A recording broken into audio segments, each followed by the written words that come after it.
Hey everybody, welcome back to HitPoint, a JRPG news show, an anime news show, a niche news show, a show where Baku and I talk about everything and anything that catches our interest. We stream every Sunday evening, well, when when we're not doing it on Monday evening anyways, starting at 7 p.m. Central, 7 p.m. Central, 8 p.m. Pacific time, right?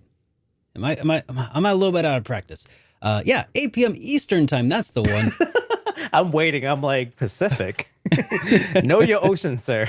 We'll be previewing trailers, talking about rumors, and just we'll be responding to super chats at the end of the episode. We'll be doing all kinds of fun stuff, and I was expecting this to be a really boring show, Baku. Yeah, me too. And then Not the show. I mean, the show is never boring. I was expecting a boring news week. I was expecting a fantastic show. It's going to be a fantastic show, but good save, good save. but I thought that the news week was going to be completely like dead. I was not expecting to come in here and have anything to say. It didn't help that it's 2 weeks, but also like the game award happened. So TGA came in and TGA came in just and completely saved the whole week and completely like host, like Baku and I had a contingency plan. We're like, there's not going to be any news to talk about. We're going to come in. We're just going to talk about we're going to make some stuff. We were just going to talk. Yeah. And maybe talk to you guys and, but instead of having to talk and think about stuff, we can talk about the news. yeah. Thank you, TGA, for saving us from ourselves. TGA pulled a Miley Cyrus, man. Oh man. So Baku, how about you? How have you been, buddy? I've been good. I've been playing around with a lot of keyboards. I'm getting into a keyboard hobby because I'm just bored. You just have nothing better to spend your money on. Sure. You're like, you know what? I have too much disposable income. I'm gonna get some keyboards. No, I just want a nice keyboard. I just want one nice keyboard. That's how it starts. That's so now it's two nice keyboards. Anyways, yes, looking up all this like keyboard modding. I don't know if anyone in the chat like does like keyboard stuff. I'm just like obsessed with watching like modding videos. Like, okay, bought a bunch of things, gonna do all this stuff now. You know what I really want in a keyboard?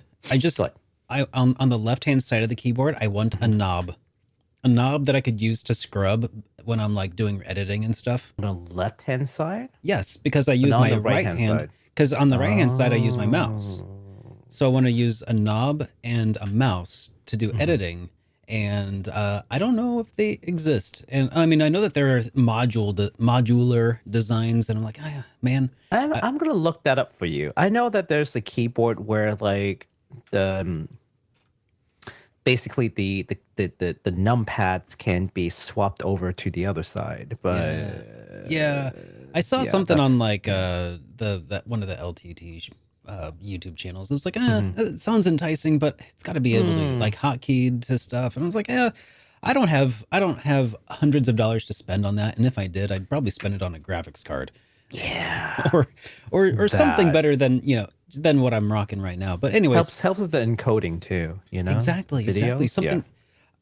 That's my problem is whenever I think of something I want to spend money on, I'm like, what can I spend money on to like help make the show better? And what I think of are things like, oh man, I could like get a new graphics card. I could upgrade my processor. I'm like, no, that's just things that would make like life easier for me. What can I spend money on to make the show better? It's like, yeah. And I get like, I gotta be responsible about the way that I spend funds from the show. And then I just talk myself out of doing anything that would be like actually like I thought about getting a capture card. I was like, oh man, I could get like a Camlink 4K, or not a Camlink 4K, a Camlink Pro, the Pro. Yeah. That has like the three inputs, four inputs. And I was like, oh, I could get one of those. But then I was like, oh, but then it only does 480, or it only does 4K 30 FPS, and I wouldn't have an extra PCI expansion slot to actually hold it. I'm like, oh man, so it'd be a downgrade. So I'm not going to do that. I could get a Stream Deck and get a Stream Deck and that like the XL, and they're like, oh yeah, that'd make life a lot easier. But I was like, that doesn't make the show any better though. That just makes life easier for me, and that I don't want to do that. So, anyways, wait, but hold on. If making life easier for you means to free your mental space up to do something that would improve the show, isn't that kind of indirectly helping? maybe, but it's hard for like this is just what my brain does. It's like it's just geared to make me into a cheapskate.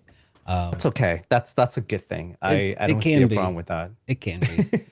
I don't see a problem with that. Anyways, so yeah, that's kind of what I've been thinking about this entire last couple of weeks. It's like, oh man, I could do some cool stuff, and then I didn't. Instead, I made a whole bunch of YouTube videos talking about some games that have just recently come out. You know, Star Ocean 6. I talked about the new Tactics Ogre, and then just recently I talked about Dragon Quest Treasures that came out, and then what was there was another one that I also talked about. Reunion. Yes, Final Fantasy VII Reunion. That's right. And I got another one coming out tomorrow, by the way. If you are watching this after the fact, thank you. And also, make sure you check out my my new video that came out on Monday. It's coming out tomorrow. And it's going to be talking about, well, another game that we'll be talking about today. This man came out with so many videos that I honestly lost track. He's like, I was like, did you do this? It's like he just like sends me the URL. I'm like, yeah, I thought I saw you do that. I know. You know, like I'm trying. You know what? I kind of had this epiphany. I'm like, you know what? I'm tired of like having been doing this for like 9, almost going on 10 years, and like I feel like I'm going slow. I need to increase my traction, and I'm like, that's it. I'm doing this. I'm going all in. And I'm like, all right, we're gonna put out all kinds of YouTube shorts and crap and stuff I don't even care about. I saw the shorts. I saw them. I don't particularly love shorts. By the way, I started adding them to my Instagram. I created an Instagram. You created an Instagram? I mean, I had one, but I'm now using it. Did you make a TikTok while you're at it? Are you TikToking? I did. You're TikToking. I know. I think I might be the first JRPG TikToker. And you're a national security risk. I know. It's true. It's me. I'm bringing down the social media right now. Yes. I mean, Elon Musk. Step aside, Elon Musk. I don't think anybody here watches TikTok, actually. That's my strong suspicion, is that nobody here cares for like short form content. But that's because that's all I've ever made is other kinds of content. But what I did find out, for anybody who cares, is that like what I did find out from putting YouTube Shorts on, from my analytics, I've been finding out that I am reaching a lot of people who have never seen me before and have never seen the channel. That's true. That's actually really surprising. Like I was like, it makes sense because it's like, but now there are a whole plethora of new people who are finding the channel through that, and that's just really neat to me. I thought we talked about this. Did we? I could have sworn. We might have. Yeah. Maybe privately we did. I don't know. But anyways, well, I've only made videos for like a month, and then like I kind of gave up. Yeah, that's right. No, you haven't given up. You've taken a break because you are doing schooling and stuff, right? You're also I just finished my semester. You're also changing out like your job and everything. Like there's a whole lot of things going on, you know? Yeah. So makes a lot of sense. Yeah, no, and one of the shorts got like 300K view, and then so I'm just saying like, okay, so, and that was within 3 weeks of just making videos, which is videos. By the way, that is absolutely freaking crazy because I have not had nearly that amount of success with any of my shorts so far. Shorts. I mean, but that was shorts. The shorts did it. I know. And then you link the shorts to the full video, and then people come and watch the full video. Even if like 1% of those people do it, that's an extra couple thousand views, right? That's crazy, right? Well, I mean, that's I don't know about you, but like none of my shorts have gotten 300,000 views. I know that much. I'm sitting around like a few thousand, couple thousand, 3,000. Make more shorts, man. I just need to be as charismatic as you, Baku. Yeah, okay, buddy. That's a downgrade. If you did that, that's a downgrade. You don't want that, you know. So you know what's the secret in making shorts though, Derek? And then we can move on. What's that? The secrets in making shorts is to pretend to have the lowest amount of attention span and just get your point across in 5 seconds. Oh my God. Yep. Yeah. There you go. That's what short's about. All right, sir. Let's move on. All right. Yeah, I wanted to take a look at some of these comments here. Yes. So I'll go ahead and lead off with this one from some random guy who left a comment. It says, I'm unashamed to admit that I enjoy the Trails in the Sky OVA. Is it amazing? No. Have I watched worse? Absolutely. I bought it mainly for the collection, but it does have some nicely animated fight scenes and bestowed upon the world a legacy, a legendary GIF. And yes. It's a GIF. And yes, that was me in Baku's chat trying to sell him on it. Thank you, some random guy. It was you. You did this. Someone came into my chat. We were talking about someone came into my chat and they're like, "Oh, did you see the OVA?" It's like, what? No, is this streaming anywhere? It's like, no, you got to buy it. I'm like, I'm not buying it. You got to buy it, Baku. I'm like, is it at least good? It's like, not really. Like, chat's like, no, not really. It's kind of bad. And I'm like, you want to convince me to buy an OVA just so I can watch it and hate it? Like, dude, well, tell you what, Baku, if you buy it, it, and if you don't like it, I will allow you to send it to me instead. So you can add it to your collection. So it's like another collection in the back. I would accept it. I shall consider it. If somebody gifted the OVAs to me, I would not be disappointed. I would not decline the offer. Well, I mean, once the price is $3, then you know my standard goes like way lower. You know? Yeah. I mean, $3 is. I mean, I'm pretty sure how the majority of people have enjoyed that particular OVA. Except for some random guy who clearly bought the whole collection. Oh man, I gotta look into it. Anyways, next up we've got a comment from Shadow King 1982 who says, "Nice to see my info that I told Baku got into the podcast as far as Front Mission 1 remake goes," which is true. So our friend Shadow King came by my Twitch stream, which is twitch.tv/BakusanJRPG for all you guys out there. Link in the description. Came by and told me about the Front Mission 1 physical sale.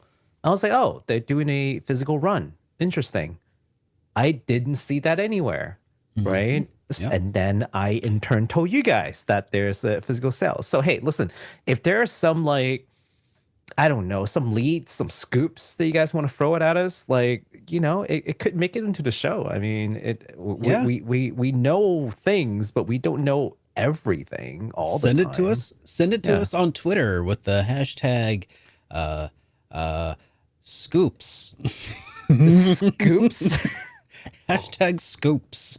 I figure you can just hashtag HitPoint. Is that no? I mean, yeah, that's just how you tell people about our brand. You know, about HitPoint in general.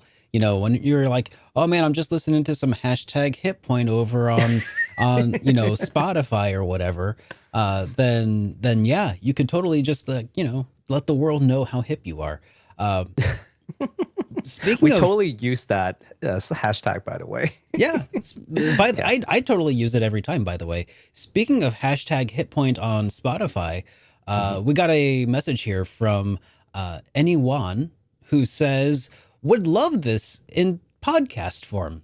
Love you guys. Well, thank you so much, anyone.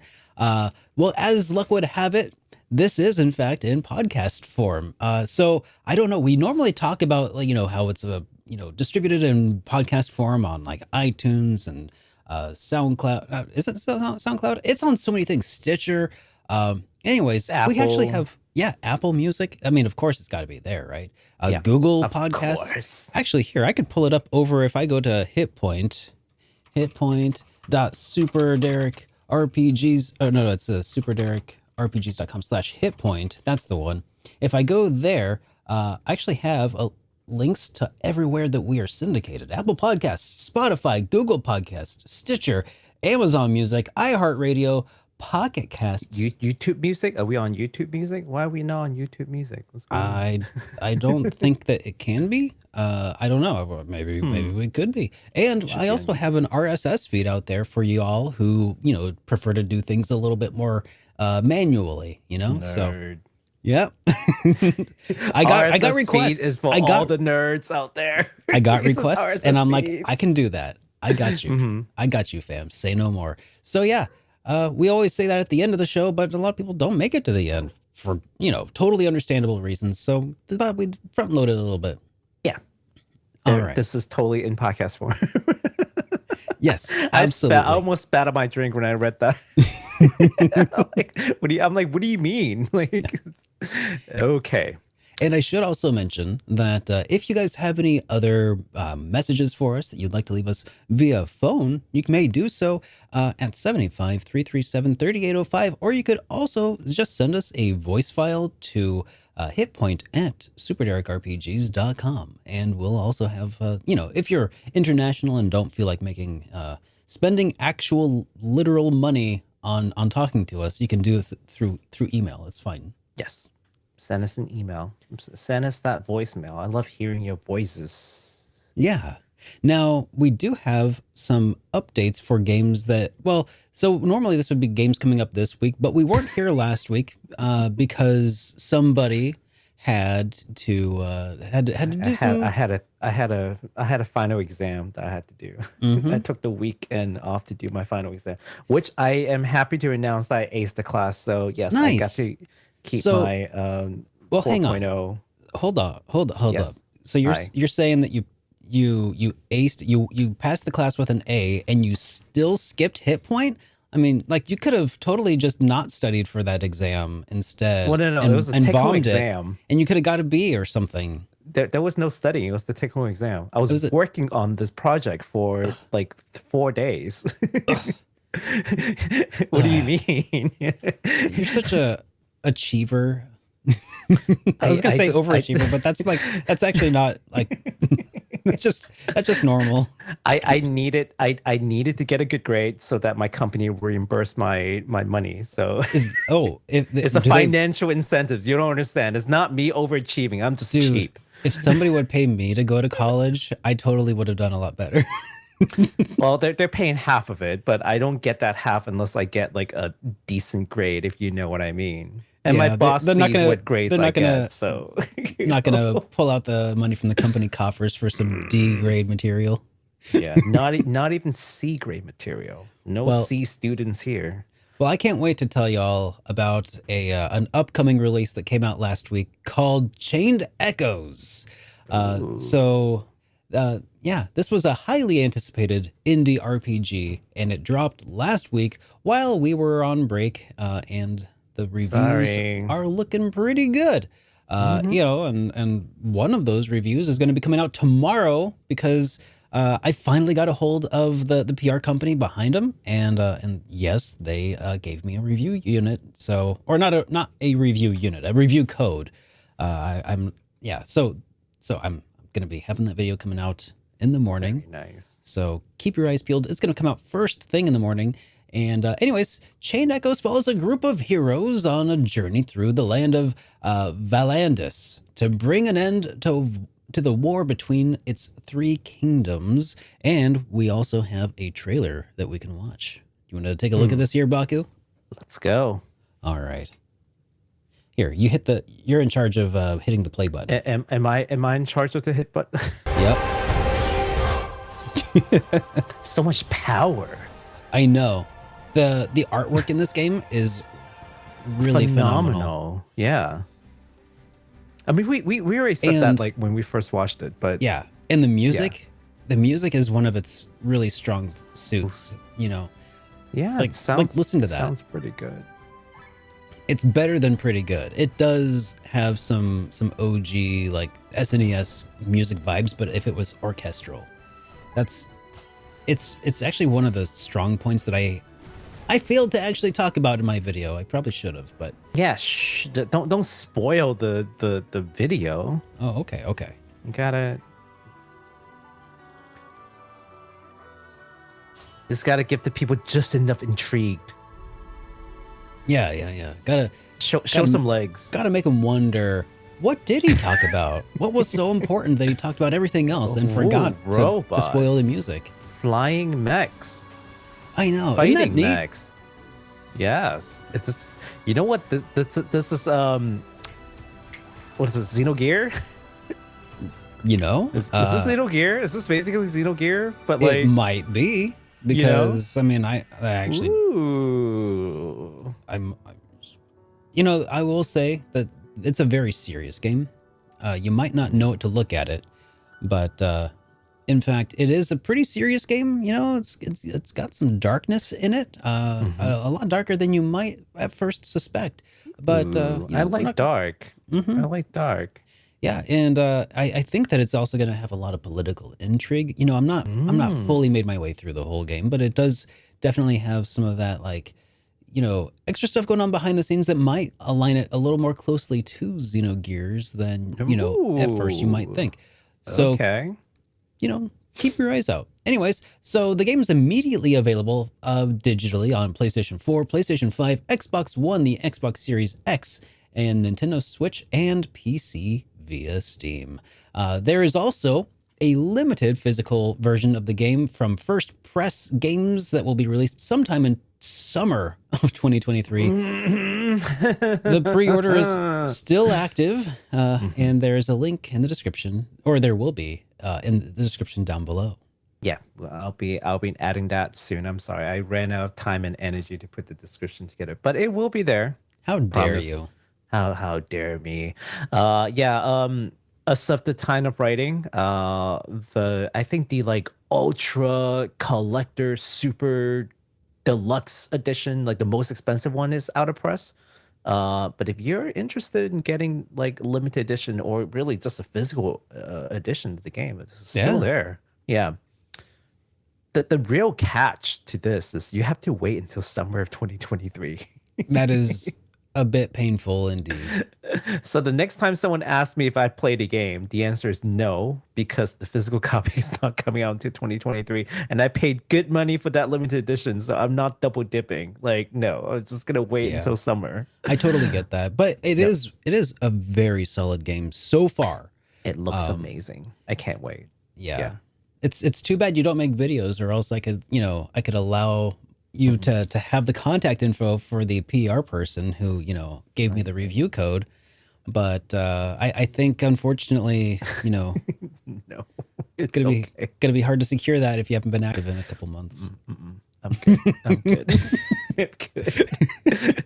No, I'm like weighing it out. It's like, make videos for free games. Like, I know it's not hard, man. It's cheaper to just buy the games. Trust me. Anyways, yes. All right. Next up, we got a something special for our viewers who play games exclusively on mobile devices. The Alliance Alive HD Remastered dropped on December 14th for iOS and Android. This is a turn-based RPG that was originally released in 2017 on the 3DS, and then got a HD remaster treatment released on 2019. The story follows a group of adventurers seeking to free humanity from demons from another realm. I have the game, but I never played it. Me neither. But I've heard it's pretty good. I'm planning on getting to it for the summer, maybe, for another entry in the summer of Suikoden, because a lot of people don't know this, but the creator of Suikoden, I think, had a role in the creation of Alliance Alive. Oh. Yeah. Okay. So interesting. I was thinking like maybe that and Tear Cries and I don't know, maybe Aiden Chronicle, if it's out. Aiden Chronicles sounds be a pretty good summer of Suikoden, you know, makings of a new one. But anyways, yeah, I think that's going to be really awesome. Yeah, especially for all of those fans down in the, you know, basically where consoles are a little harder to come by. Yeah, absolutely. And they have to game on their mobile devices. So I'm like, all right, here you go. Here's another one to wane you off all the gacha games. You're welcome. Yeah, that's a solid choice. We also got Striker Gunvolt 3, the PS4 and 5 port of Azure Striker 3 just got dropped 3 days ago on the 15th. The epilogue Atoms story or ATEMS. I'm not sure how you pronounce that. I'm I'm assuming not it's just sure how to pronounce it either. ATEMS. But Story featuring Zed Omega as a playable character is now also available on all platforms. So yes, very get cool. to that. No, Azure Striker Gunvolt 3 actually looks really good. For only that's for all the people who are like Mega Man fans and like just like Oh yeah. what is it? Just like speed demons because the game is super fast paced. But if you like that fast paced like Mega Man X kind of gameplay on platform, like that's nothing beats this. This is super exhilarating. It looks fun. Yeah, and it's out on PS4 and 5 now. Actually, in fact, as of now, it is out on all platforms that it intends to come out on. Like PS4 and 5 were the last ones. That's awesome. Yeah. It's wild that it took that long for it to come out on PS4 and 5, but okay. Yeah, it's very strange. It's like I think it came out on PC first, like on Steam, and then somehow it got to Switch first, and then PS4 and 5 on a separate date. It's like there were 3 release dates. I didn't know understand why. It's what it is. Yeah. All right, next up we got the newest beat 'em up adventure spin-off of River City Ransom. It's called River City Girls 2, which also dropped on the 15th. This time, there are 6 different playable characters to choose from. And it also, and get this, and this is the fun part, it features 2 players online or up to 4 players local co-op, which is fantastic. Yeah, I know. So if you want to play with friends over the web or you got some people coming over, you want to play some local co-op, like this could be a good choice. And we do have a trailer, by the way. Yeah. Go. You want to cue it up and I'll hit the play button, or you hit the play button and I'll switch to scenes. There we go. I got this. All right. Wait for it, and Arc System works, man. What a wild combo. Oh, is this going to get us DMCA'd? I hope not. Whenever I hear like lyrics to music, I'm like, oh crap. Stupid lyrics and your. Oh God, it looks a lot like the first release, but maybe a little bit upgraded. I don't know. Hard to tell. It's been a little bit.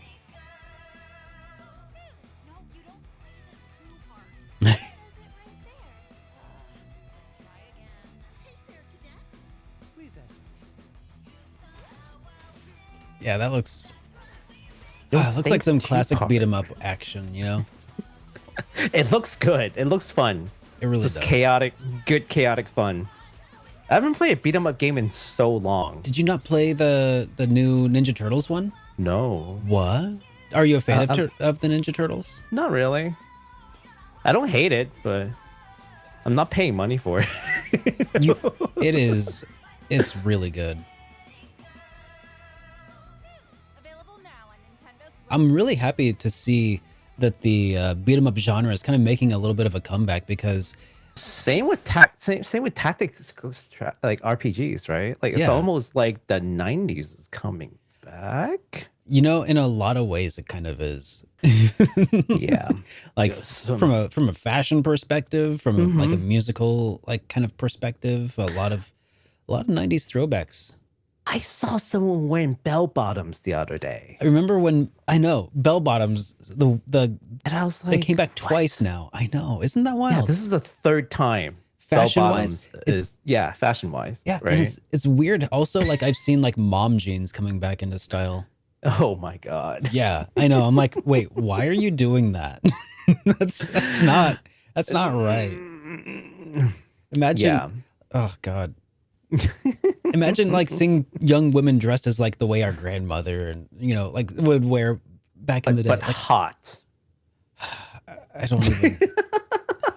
So no, you know what? That's not too crazy, because I've seen people wear like prohibition inspired. Oh yeah, like flapper style. Yeah, and they look pretty good. I mean, and that's like that's actually a grandmother's like. As long as like a grandmother, as long as the perm doesn't come back, I think I'm glad. Honestly, like curlers and hair and stuff. Like no, yes, okay. Some things can return. Some things should just stay in, the past and never come back. All right, yeah. So this game looks pretty good. By the way, just tying into this game too. I didn't know this until the other day, but there's just been this game that I've been playing called like Hollow Cure, which has like all the Hollow Life girls in it. Yeah. The person behind that game, it's named KU, which is like 2 words. KU actually is also the lead animator of River City Girls 2, which I did not know until they made a post about it on Twitter. Oh. Yeah, so fun stuff. So yeah, I'm like, okay, well, that explains it, because the animation looks amazing on Hollow Cure and looks amazing here. I'm just like, oh, okay. It's the same person. That's awesome. Yeah. Yeah, so this game is immediately available on PS4, 5, Xbox One, Xbox Series X, and the Switch and the PC. So get it if you like it. All right. Moving along, we're going to talk about another game that I already put out my first impressions videos talking about, and that is Crisis Core Final Fantasy VII Reunion. I actually put out a couple of videos. The first one was about the video itself, or about the game itself. And then the second one was a follow-up, kind of just question on YouTube Shorts, just being like, what even is the difference at this point between a remake and a remaster? Like, where is that line? Because this one feels like it blurred the distinction a lot. Yeah. So anyways, the Crisis Core Final Fantasy VII Reunion is now available on PlayStation 4, PlayStation 5, Xbox One, Series XS, Switch, PC, as well via Steam. Now, this is the remastered plus version, or however you want to call it, of the PSP game Final Fantasy Crisis Core. It was originally released back in like 2007 on the PSP. And you play as Zack, the soldier, Zack. For anybody who has not played or is not aware of what the whole thing was with Cloud, I'm not gonna go into it, I guess. But let's just say Zack is the real deal. You know, he's no poser. You know, he's no wow. He's the real hero of all Final Fantasy VII. Wow. And yeah. So if you want to know my thoughts on the game, well, basically they're pretty good. I enjoyed it quite a bit. Some people don't agree, but they're free to disagree. But I enjoyed it, and I hope you will too. Check out the video whenever you want. And we also have the launch trailer if you wanted to take a look at that as well. Let's take a look at that launch trailer real quick. All right. Hang on. There we go. Those wings. I want them too. The company has decided to eliminate Genesis and his cohorts. This includes Angeal as well. So I wonder if the music in the background is going to get us copy strike, actually. I hope not. Square Enix sometimes is pretty rough with their guidelines and such. Oh, yeah? Yeah. But anyways, if you can't already tell, the game goes weird pretty early on with like the dudes just hanging out with one wing. You know, like that. I mean, that was part of like Sephiroth, right? He had that. I thought he was the one-winged angel, you know, before, but that's a lot of wings. I know, a lot of one-winged people. One-winged people. I was like, how do you fly with one wing? One-eyed, one-wing, flying purple people. How does that leader. work? Apparently, pretty good because they can fly and stuff. You know, it's like clapping with one hand. I'm sure you could do it, but. You know? Yep. You can totally do it. Just not very efficient. You know? I know.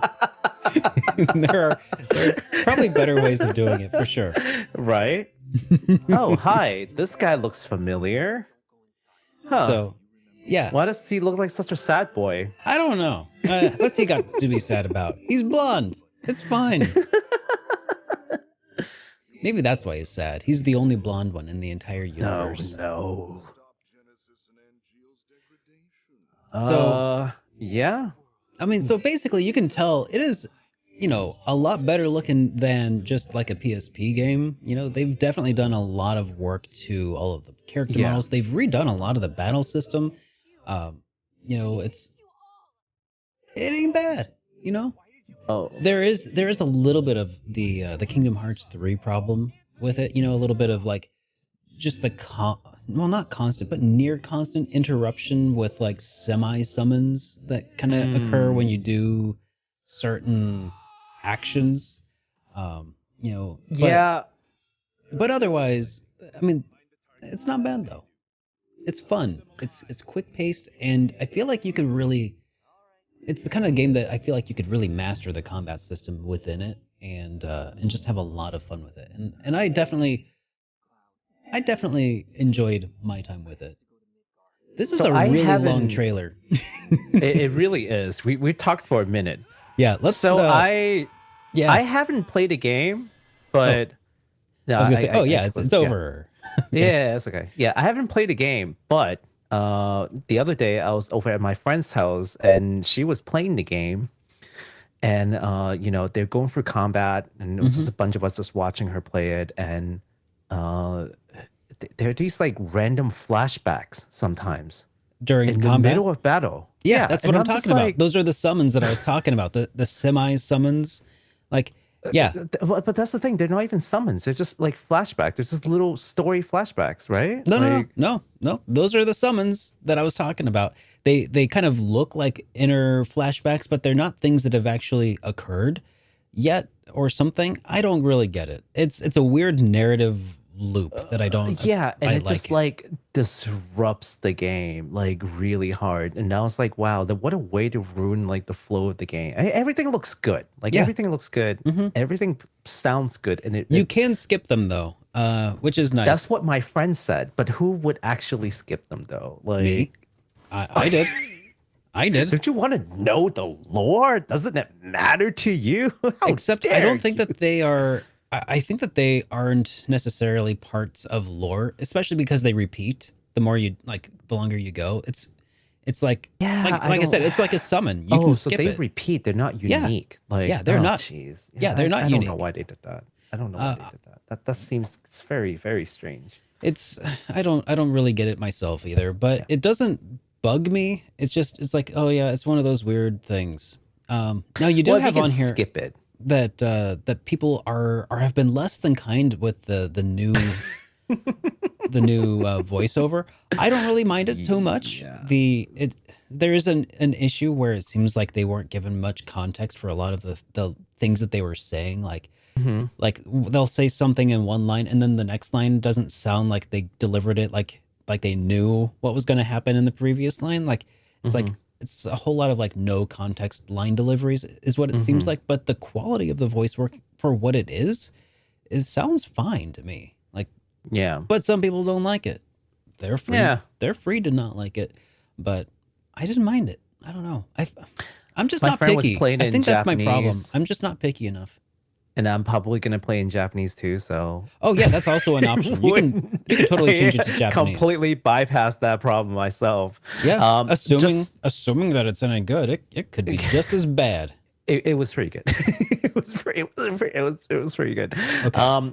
Yes. But for all the folks who are just coming in and not really knowing what the reunion is about, I do want to throw it out there once again that this game is not canon with Final Fantasy VII Remake. This game is actually canon with the OG Final Fantasy VII. Are you sure? So yeah, that's what Square Enix has said many times. Unless they lied. I mean, they could always just lie to me. I don't know, but they've said it many times no, this does not tie into Remake. This is just a what is it called? A very faithful recreation of the original Crisis Core game, which the story does not change at all. Yeah, it is gonna be the Crisis Core story. So if you play the Crisis Core game in PSP, it's the exact same story. Yeah. Don't expect anything changing here. So there you go. Unless and they I'm lied. Okay with that. They could. I mean, here's the thing. I doubt that they changed anything. What I was kind of getting at is I wonder if Final Fantasy VII Remake is actually a sequel to Final Fantasy VII and not, a reboot of the. That's my assumption too. But I think we're gonna get to spoiler territory. I mean, it's not spoiler territory if we're just making wild guesses, though. Which that's fair. I am. So yeah. Anyways, that's my assumption. But yeah, I agree with you. But yeah. Anyways, so and if that's the case, then it's all the same canon anyway. So, multiverses, multiverse, many possibilities. Yeah, could be. I mean, yeah, welcome to Final Fantasy VII, where the lore is made up and the rules don't matter. Can we talk about Zelda for a second? Nope, I don't think we are going to talk about Zelda right now. Continuity for a second? Nope. I don't want to open that can of worms. Heck no. All the Zelda fans is like, did you say Zelda? Anyways, the next game we've got that's actually coming up and not released yet. Finally, a game that hasn't been released yet and will be released soon. It's Valkyrie Profile Lenneth. So after a couple months of delay, it was originally set to a September release. It is now been delayed and now finally coming out in December 22nd for PS4 and PS5. Square Enix had previously stated that the delay was so that they have time to improve the quality of the title. Not sure what exactly that means. Are they going to change the title? Well, I'm just hoping that they spent the time to like refine the game for this new release. So I'm hoping that it's going to be a very polished product. I'm having flashbacks of Square Enix like trying to figure out how to, polish the graphics. I don't know. They're literally going to work on polishing the title itself.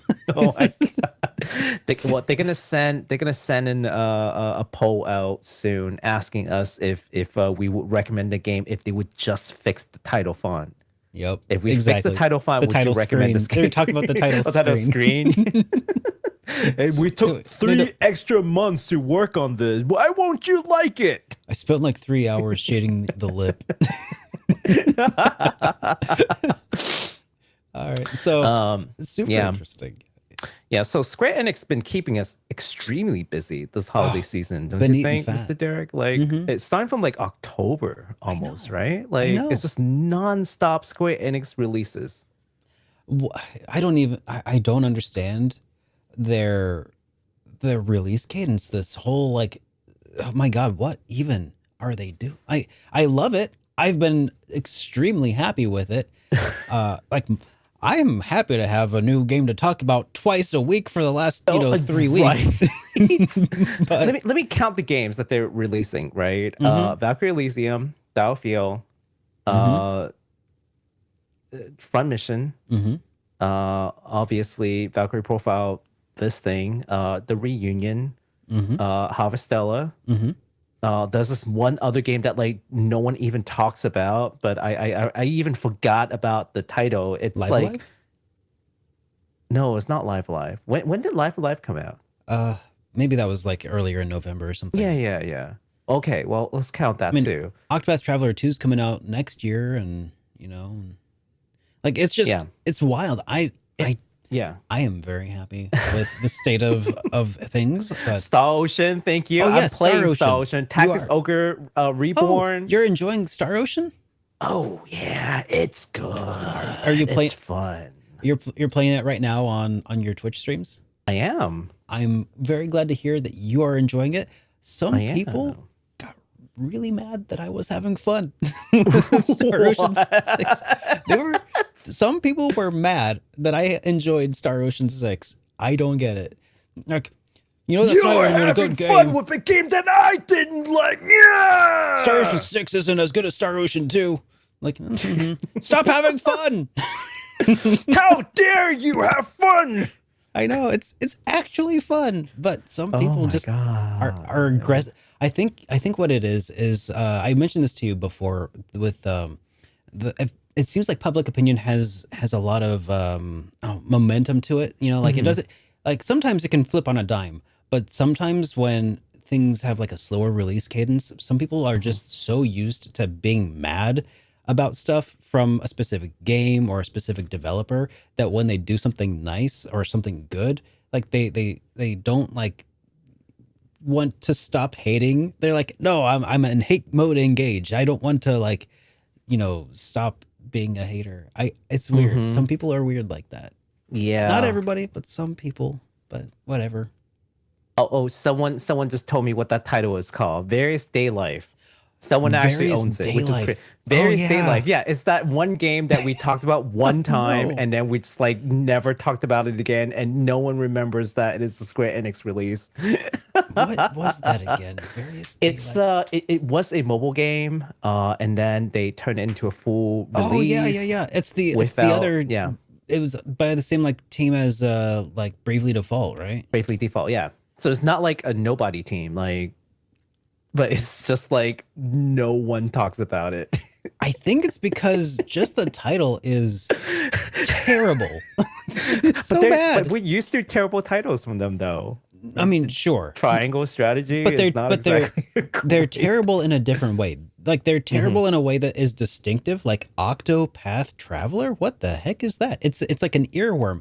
Triangle Strategy, you can remember it, but Various Day Life just sounds like, I don't know, like Various Day Life sounds like just another day alive. It's just, I'm just living my various day life from day to day. They like, open a dictionary and just pick 2 words, and then they're like, boom.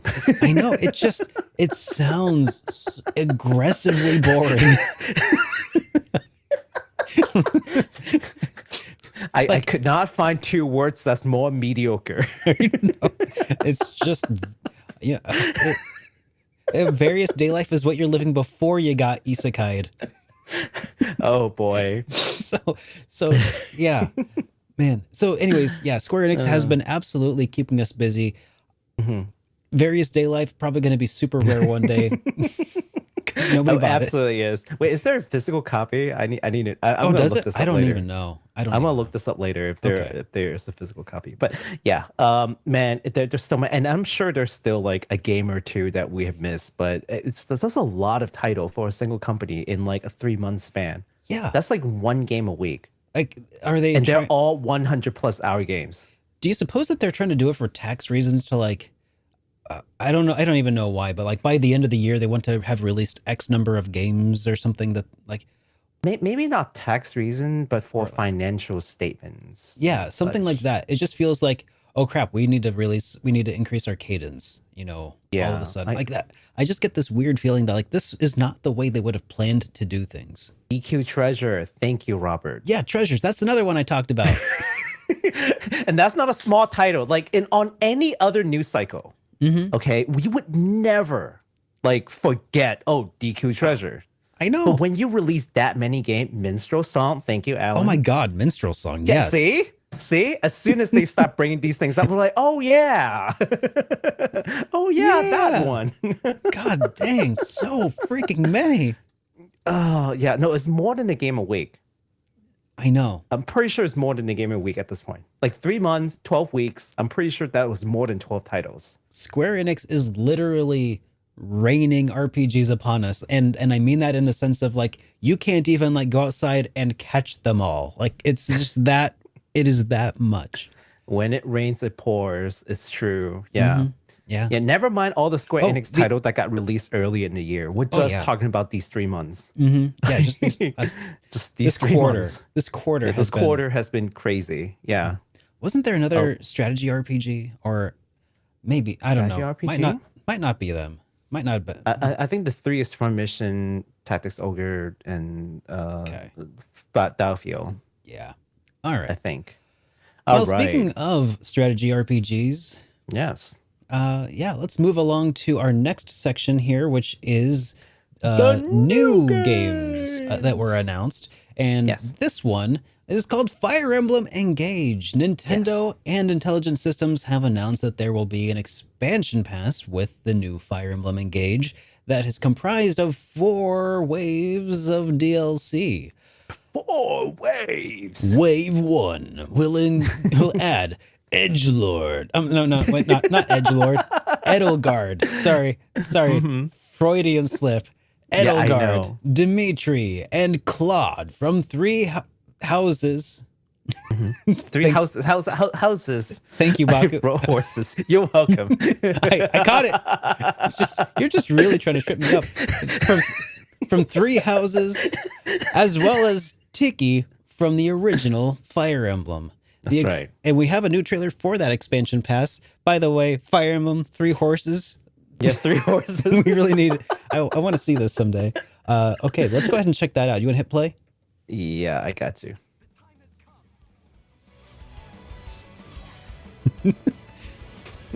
Fire Emblem 3 horses. It's really trying to appeal to that horse girl demographic. Oh no. That Uma used to make demographics. Oh yeah. Finally, we're free. Okay, when the music faded out, I'm like, wait a second, looks what? good. Each other's conversation. Are these the 3 horses I've heard so much Yeah, about? those are the 3 horses. The name is Edgelord. Yes. And it's Tiki. The original Fire Emblem version of Tiki, not the Awakened version. For all the Fire Emblem fans. I don't even know what you mean, but that's cool. And that's available in Tiki's January. like one of the like original characters. So she's like super iconic in the series. Cool. Yeah. Well, anyways, it's coming out on the 20th of January on the Nintendo Switch only. I bet you didn't see that coming. And the first wave of DLC will be available on release day. Yes. So That's correct. yeah, that's pretty cool. Right. Oh, did we mention that is coming with a season pass? Like, yeah, the expansion pass. Yeah, we did mention the expansion pass. Never Yes. mind. Okay. That was the whole thing. The whole thing was about the. I was so concerned. I was so concentrated on the waves of DLC. I was like, oh yeah, Not the 3 horses yeah, yep, and the Edgelord. and the 3 and Edgelord.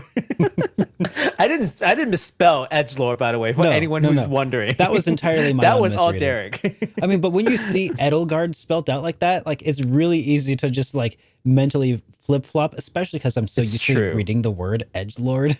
It's true. No, it's true. I always read Edgelord whenever I see Edelgard spelled out I know it's so with the great. capital E. You know, we should make our own Fire Emblem with Edgelord and 3 horses.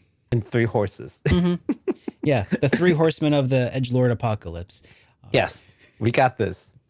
All right. The next game we got here is the Digimon Next Order. The 2017 Vita game is getting a Switch and PC release, which is pretty fun. We've got a trailer, so let's just look at the trailer because I think that beats any of my explanation. All right, yeah, let's check it out. Transported into the digital world, where creatures named Digimon exist. Start your adventures as the Digi-Destined by choosing to play Digivolution things Next Order. that I know nothing about because I don't really know Digimon too well. Yeah, me neither. I know Greymon. Greymon's cool. Yeah. Metal Greymon or I feel like the whatever? last Yeah. time I ever really cared about like Digimon was around like the Neopets, like Digipets era, and like you know Tamagotchi, the little I think that they had like little handheld Digimon games. Yeah, they do. They still do. They came still out with do. new ones. Yeah. Cool. They still poop and they die and stuff. Oh Yeah. well. Anyways, If I wanted to try and take care of things only for them to die on me, I would start trying to take care of plants. Okay. That's fair. All right. That's so fair. At least they do stuff for you. if I wanted to forget about watering things, I'd invest in plants. I am less nurturing than a desert. I know. Yes, so the game is coming out on February 2nd of next year, releasing on the Switch and PC. The pre-order is open right now, and it comes with a free Digimon beanie, an official Digimon beanie. Nice. I saw someone making fun of it. They were like, "Oh, wow, great! Now I can throw away my unofficial Digimon beanie." But hey, Oh, look, listen, if you're a wonderful. Digimon fan, you want a Digimon beanie, there you go. Pre-order the game. Yeah, go for it. Yeah. Yeah. All right. do So it. next up, we're going to be talking about a roguelike deck building adventure game from publisher Oh, this one looks really cool. Shueisha Games and developer Tatsu Alpha. It's called Arcana of Paradise, The Tower. In The this Tower. game, the player will lead a group of children trapped atop the tower as they make their way to the bottom. So in a way, it's kind of like the opposite of Persona 3. There are 20 yeah, playable you're right. characters. Mhm. 20 playable characters, each with their own starting cards. Yes. Take a look at the trailer for this. Yes. Let's go. All right.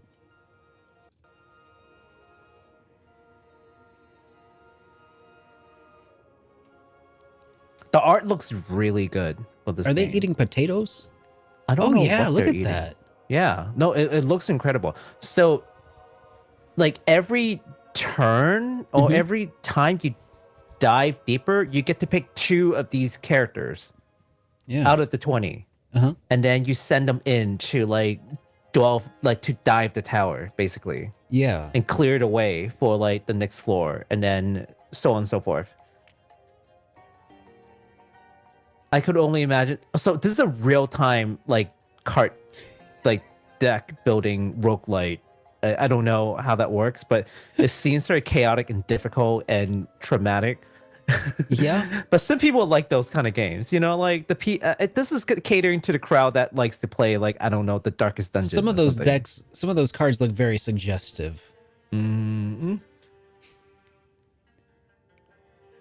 But that looks pretty cool. The art style is this interesting combination of it's 2D, but it almost looks like it's made of clay. Like there's something about it that looks really unique. Well, there you go. That one is from Shueisha Game. Super cool looking. Yeah, so that's coming out on the Nintendo Switch and PC via Steam on 4/20, yo. 4/20. I mean on January, Blaze It Day? March, April 20th of 2023. Blaze It Day. All right. We got another indie coming. I think indie. This time is from Sakai Project. They've just announced a new 2D Alice in Wonderland themed Metroidvania game called Alex Escaped with the exclamation mark at the end. The player will play as 2 girls, Usada and Kotora, as they look for a girl named Alice. Usada excels in close-range combat, while Kotora utilizes guns and explosives. So the player will have to constantly switch between the 2 characters to maximize combos. Let's take a look at that trailer, because I think that's going to tell you a lot more about the game. Okay, yeah, because this definitely ain't your mother's Alice in Wonderland, is it? It's super cute. But also, like, I've been told that this is, like, super fast-paced combat. It looks like it's one of those games that would be deceptively difficult. Yes, probably. Like, I don't know why, but my mind immediately goes to, like, Prinny or... Yes, so look at all those. You have to do all those. So basically, you control one of the girls at a time. The one with the giant hammer is obviously like your close range attack, and then the other one is like machine guns and bombs and stuff. So you have to kind of like switch them back and forth to like do launch attacks, jump up, shoot, and then do other things to like try to do all these crazy combos with them. Yeah, kind of reminds me of like Ice Climbers, but not. Or what was that other? I don't know. It definitely reminds me of something, but I can't quite put my finger on it. Yeah, Looks really fun though. It looks fun. I mean, this is for all the people who likes those like fast-paced like platformer games. I'm too like my reaction speed is just like it's not all there anymore, and I can't manage that many things. But there are some viewers who really like playing these games, so there you go. It's for you guys. All right. So this one is going to come out in January 22nd. January 27th. 27th. Well, I misread that. Next year on Switch and PC. Radical. So here's something that we've been getting a lot of questions about over the last, it feels like years. It feels like it's, especially because I feel like our resident friend and streamer, basically a mutual friend of ours, Duo Beard. You're familiar with Duo Beard? Oh, yeah. Yeah. What is Duo Beard? He's probably hanging around here somewhere. But I remember him bringing this up several times, and every time he mentioned, where are the Pixel remasters? When are they coming to consoles? Any ideas? Any thoughts or opinions? We're just like, it makes sense. It would make a whole lot of sense for them to do it. I don't know why they haven't already done it. What is taking them so long? Yeah. Well, it finally got an answer. And that answer is, hey, the Final Fantasy Pixel remasters are coming to PS4 and Nintendo Switch. I put out a video a while ago, one of those YouTube shorts, when it was first announced, or not announced, but hinted at by the ESRB when they updated their ratings for the games for the consoles and such. But now it has been officially announced, and it was really frustrating to find out this morning that Square Enix announced it, because they released a statement around like midnight my time last night saying that they were coming out with a physical release that's going to have all of the games on it coming to PS4 and Nintendo Switch. Yeah. And they would even have a really cool collector's edition. And so here, I'll just tell you what, before I tell you what was so frustrating about it, I'll tell you a little bit more about this here. Square Enix announced that they will be releasing the physical versions of 2 games, the Standard and the Anniversary Edition, exclusively through the Square Enix store. The Anniversary Edition will come with a 2-disc vinyl record set, download code for MP3s, pixel figurines, and a 128-page hardcover art book. And they look amazing, by the way. They look amazing. And that the big collector's edition would go for $259.99 US plus shipping, by the way, plus shipping. Which is a bit of a hard pill to swallow. However, if you were cool with spending, closer to 100 bones, you could get the regular version of the games that would contain all 6 entries. And here's what the really frustrating part was. So I told you, they kind of made the announcement around like midnight, or at least that's when I saw the post go live on like Reddit, when I finally found out the news this morning. I roll over, wake up, click my phone open, see what's going on. JRPG subreddit. Hello, JRPG subreddit. They had this thing on there and said, hey, these are coming out. That's really cool. I'm like, oh, cool. Let me go find the... And they're sold out. I'm so glad that I'm not in the population who cares about this one. Because if I did, I would blow a vein when I wake up today and saw that. I'm so glad I'm not in that population. I would pop a vein. I wonder if this is due in any way, shape, or form due to scalpers, just, doing what they do best. I wonder how much of that is that, and how much of it is. I wonder about that. I wonder about that. I don't know, because it's been a little bit since we had to worry about scalpers, right? Because I mean, with GPUs like no longer being in super high demand, I kind of took it for granted. But PS5 is coming back. Yeah, slowly. but they did also mention that this would be a pretty limited release, so maybe I wonder about it, because as of right now, this second, maybe, like, at least before the show started, you could still get the anniversary version just for the Switch version. Yeah. So I don't know if it's scalper. I figured that would be gone too. Yeah, maybe. They got it would make sense if they got deep pockets. Yeah. So yeah, I'm guessing it's probably a matter of it just just maybe small enough quantities. Maybe they're only making 1,000 or something. Worldwide. Yeah, like I don't even know. I don't know either. But that took the wind out of my sails first thing this morning, is because that was the big thing. A lot of people, when I was talking about how it was rated by the ESRB, were like, physical or no deal. Oh man, I sure hope it comes physically. Oh man, how much do you think it'll be if they put it out physically, or are they gonna try and nickel and dime us? And I'm like, well, I wouldn't put it past them to like release one game per release and sell them for like $20-$30 each. But I'm like, but they should give us some sort of discount, right? If you're gonna bundle up 6 games together, you don't want to pay $20 per game. I mean, like that's the point of bundling up. So you would hope for some sort of discount. Yeah. So $100 though, that's not even a fair price. That's not even a good discount for a bundle, honestly. Especially because that's assuming that you're gonna want to play all 6 games. Yeah, and Square Enix is like notorious for a Square Enix store is notorious for expensive shipping. I don't know what it is about them, but they're just notorious for expensive shipping. Yeah. So anyways, yeah. that is my utter disappointing way I woke up this morning, was the news that I had literally slept on the new release of the Pixel remasters on the platforms that I would have been able to afford them on. So Okay.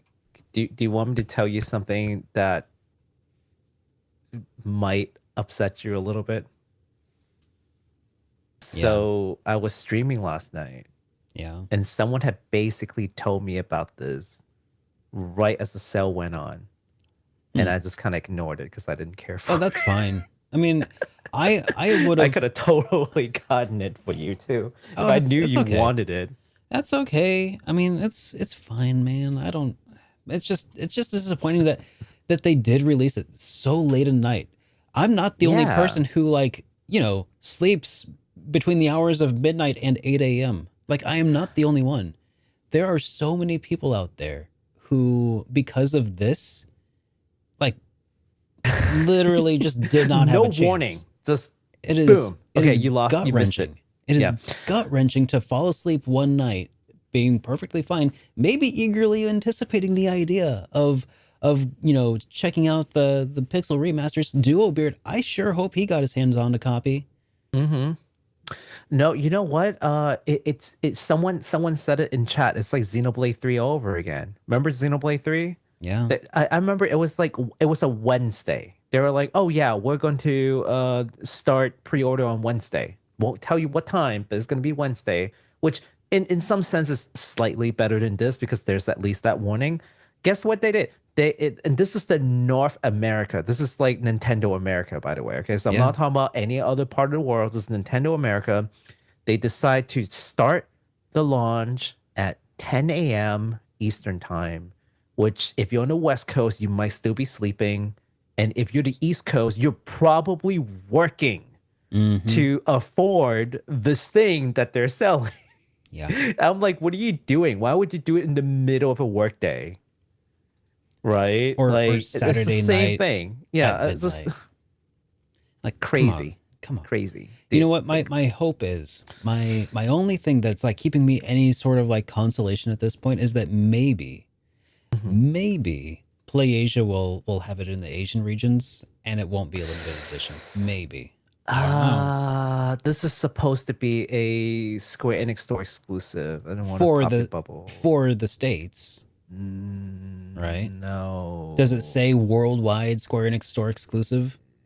Pretty sure it is. Or is it just the North America region? And if it's in PlayAsia, it would be like the Japanese version. Or it might be an Asia release region release, right? Southeast Asia one. With the English. Fingers crossed. I doubt it, but fingers crossed. We can hey, look. That's how I got Final Fantasy 7 and 8, the double pack, as well as 9. I got 9, which did not get a physical release in the West through that method. Square Enix games still don't know why they don't do that. It's just such a weird thing that they're doing. They tend to come out that way. Square Enix games tend to come out on PlayAsia. So hopefully I'll be sure to let you know if they do. Good old PlayAsia.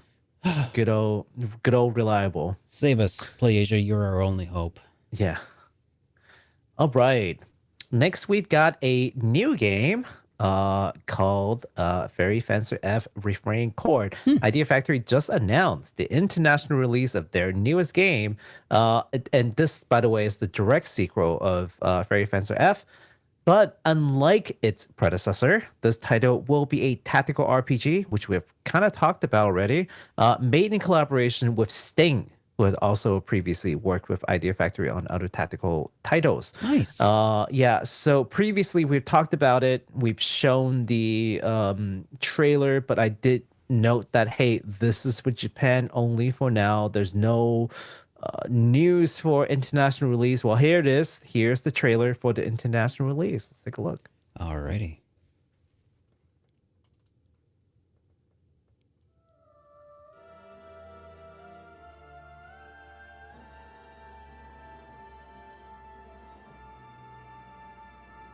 Some pretty cool looking animations and characters here.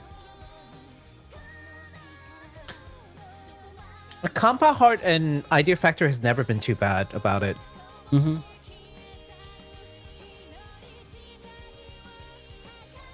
Huh. I don't know if I trust them with tactical RPG though. Yeah. Because I played one before and it was pretty atrocious. Was it? Like, and I finished it, but I was not happy about it. In what way was it atrocious? So the final boss. Well, okay, so the battles are pretty repetitive, and the final boss was just pure BS. It's got this one move where it will just randomly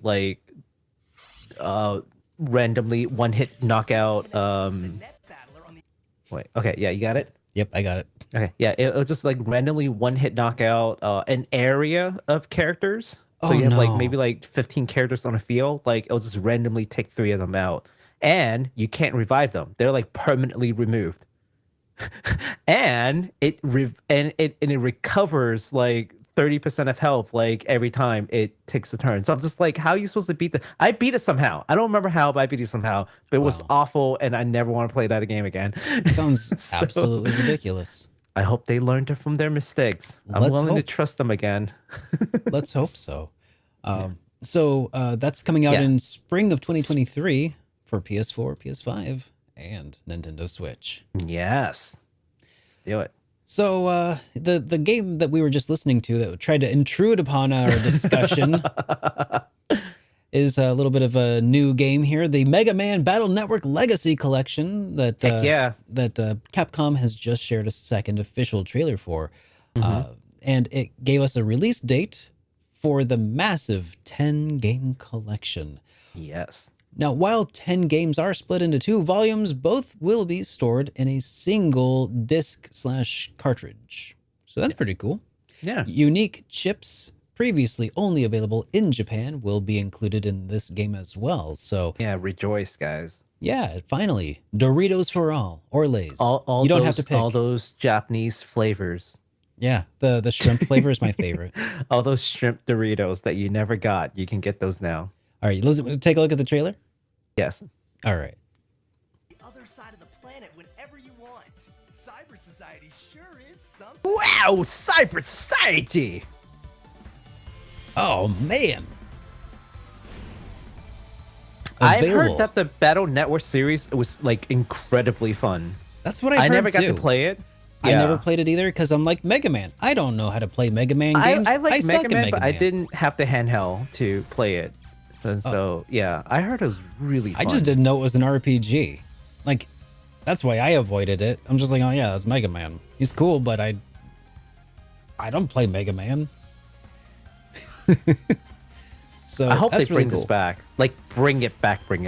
Not like, like, here's the old school remaster for the modern times. Like, bring it back, Capcom. Come on. Yeah.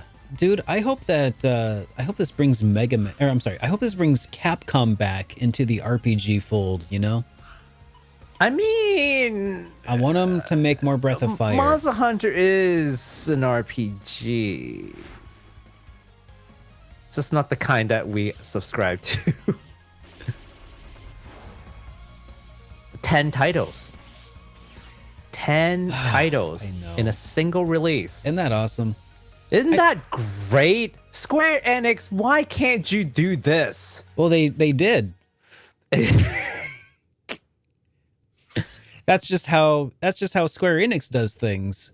And it's and this is not a limited like physical release, by the way. This is like a physical release. Like, here, go to the store and just pick it up release. I know. And anyways, there is also, by the way, mind blown 4-minute long trailer detailing the online functionality that we'll not be getting into here. But if you would like to check it out, there will be a link in the description sometime after today's stream is finished.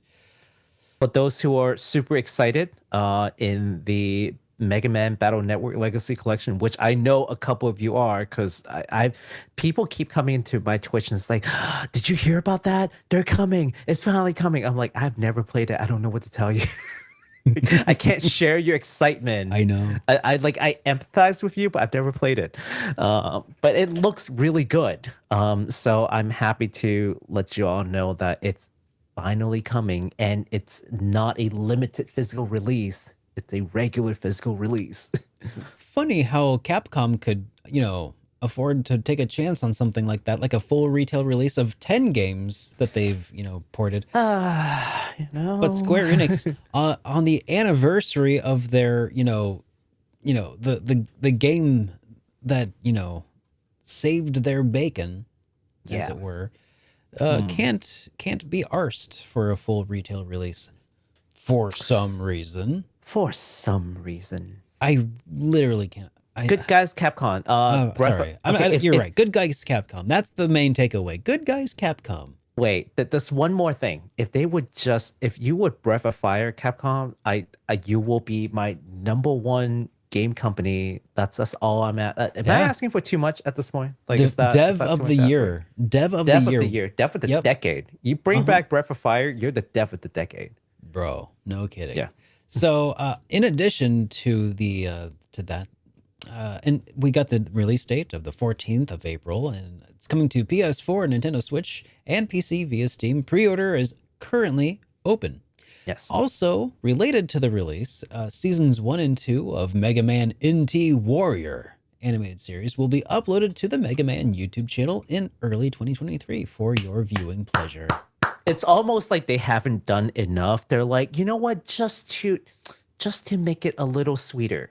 That animated series that you guys like that ties into the game, upload it for free. You can watch it now on the Capcom on the Mega Man YouTube channel. Just Capcom is doing good work. I don't know, man. That sounds like that's what companies ought to be doing. It just sounds like they're just doing the right things. It's almost like sometimes doing nice things for your fans and viewers is like just building up goodwill toward your fan base is like good for business or something. It's almost like it's good business. It's almost like that. Yes. Also, yes, it's free. The Mega Man NT Warrior anime series. It's free. You can watch it. Time to relive my childhood, man. I remember watching a couple episodes of those. That's pretty cool. Yeah. You want to move us on to the next one here? Yes. Ooh, this next one I'm excited about. I'm very excited about this. Okay, so get this. The creator of Ender Lilies, it's called Binary Haze, and you would be excused if you've never heard of this name Binary Haze, because they haven't really like put their like company out there, nor have they really like marketed Ender Lilies. But for all the people who play the game, it sounds very they'll all familiar. tell you that the game is like phenomenal and it looks gorgeous, extremely well polished, and you would just be like, there's no way that this company is just like a fly-by-night company. There's no way this is like their first game and they're not backed by some like giant company. Yeah. No, they're just a small indie developer, but they are made up of some veterans in the industry, and they're like super low profile, but they make extremely polished games. And now they're announcing their second game, the first being Ender Lilies. And the newest game is called Redemption Reapers, and it is a dark fantasy tactical RPG. And once you see the trailer, you're going to be like, it's a tactical RPG. Yeah. And once you see the trailer, you're going to be like, what the heck, Pokemon? Just take a look at the trailer. Let's do it. Okay, let's take a look. They are horror. This it? Manifest. That's right, it's voiced. The indifferent Mort cut them down one by one, as if they were This crops. small indie company is getting a voiced I've heard what people say tactical RPG with decently good looking graphics. Mercenaries led by Rowan of the Wicked Yeah. Things, also known as the Faithless Reapers. We're murderers, Colin. Our hands were Dude, this stained looks long good. before Troden, and long before This is their second game. This looks really good. choices a long time ago. Did I mention that this is their second game?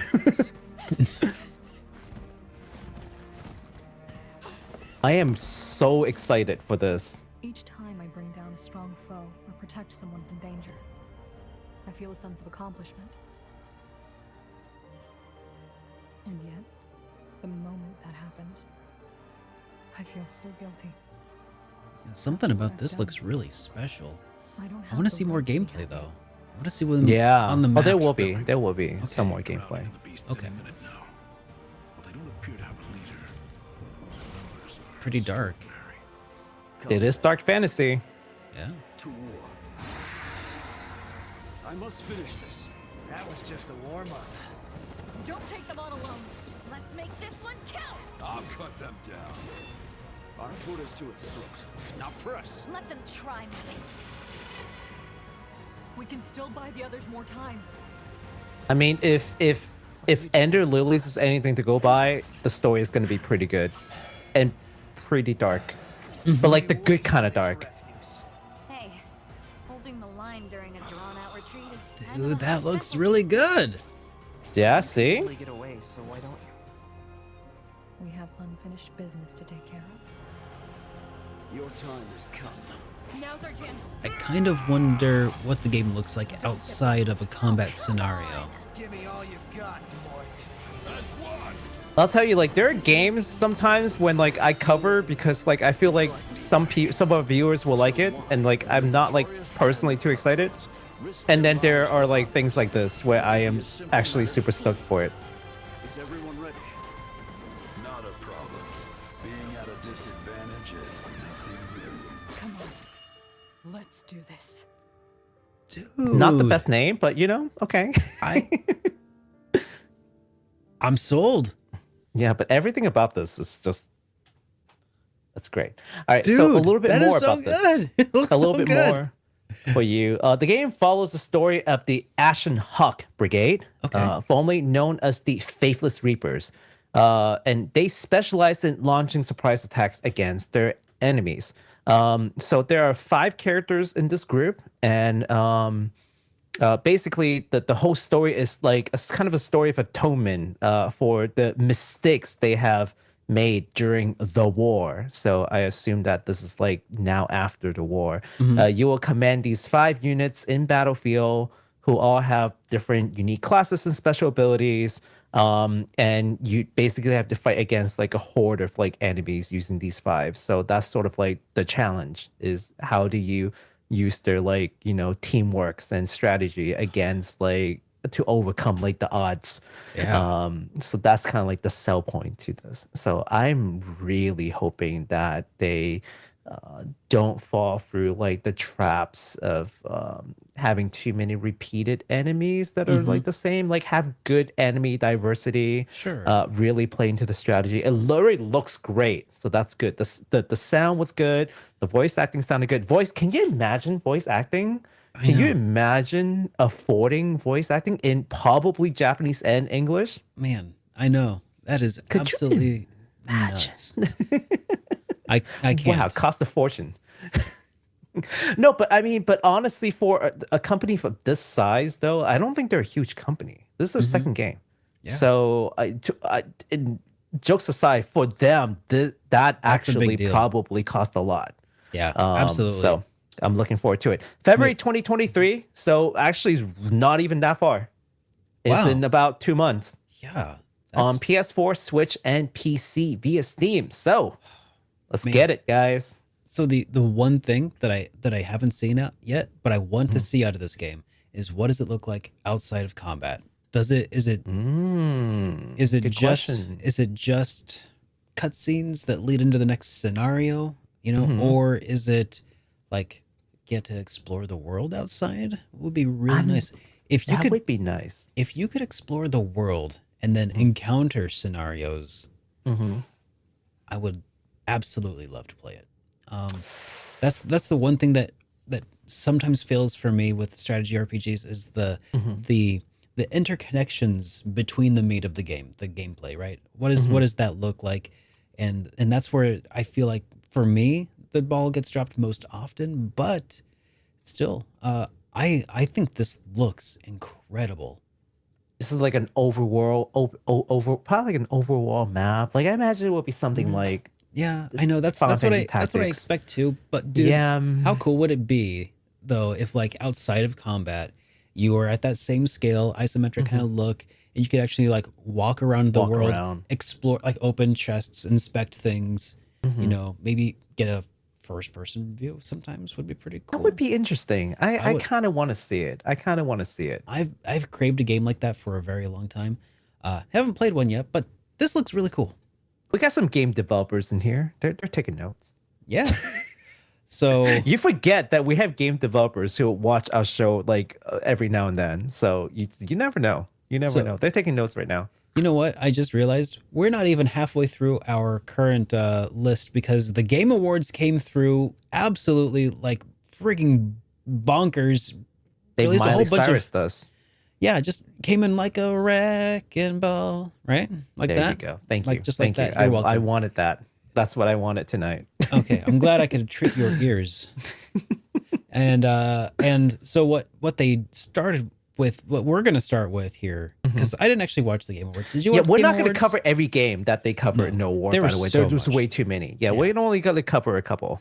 Yeah, the ones that I'm gonna start us off with here though is obviously it's got to be the big news That's that the big news. I thought was really exciting, and that is Armored Core 6 Ooh, Fires yeah. of Rubicon. It looks good. From Software and Bandai Namco gave us the world premiere of the new Armored Core game called Armored Core 6 Fires of Rubicon. Now, for anybody who is unfamiliar, Armored Core is a series of mecha-based video games developed by From Software.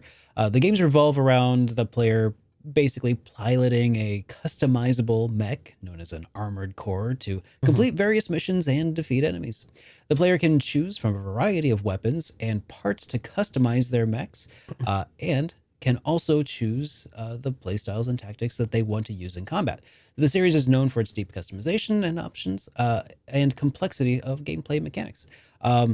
I had my first introduction to this series when I was like a freshman or maybe a sophomore in high school. I had a Korean friend. We used to go to Korean church together. It was a lot of fun.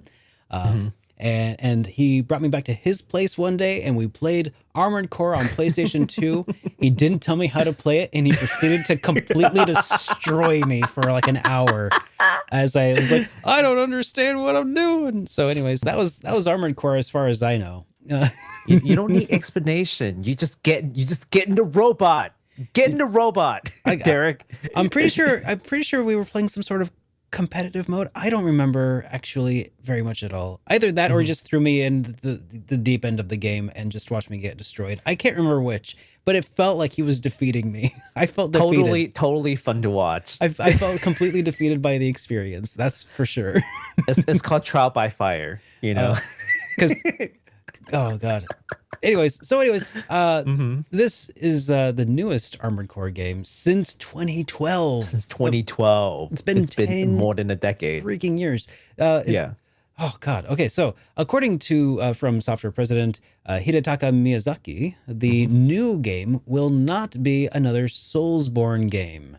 So in an interview with IGN, where they asked the president, is it fair to say Armored Core 6 will be closer to Soulsborne game than the series has been in the past? Miyazaki said, no, we've not been making a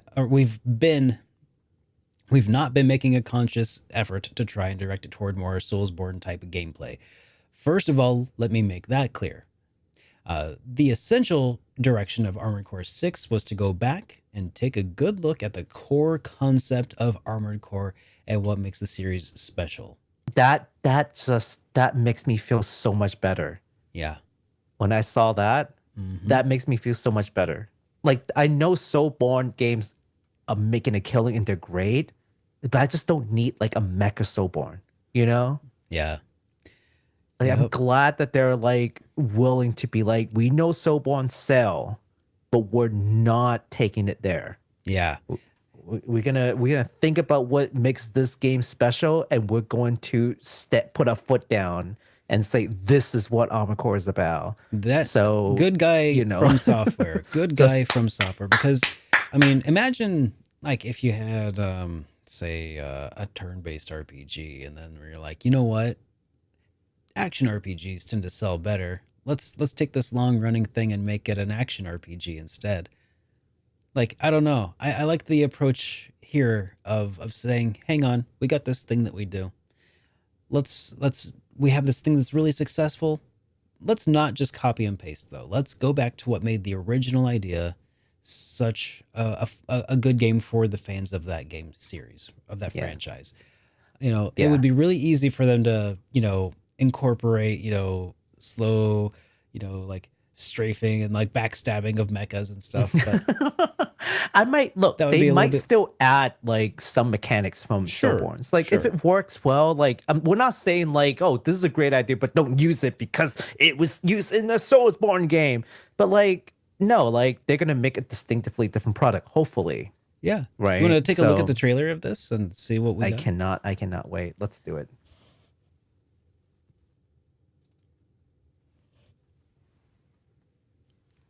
Also, this is in Japanese because I don't think there's an English trailer.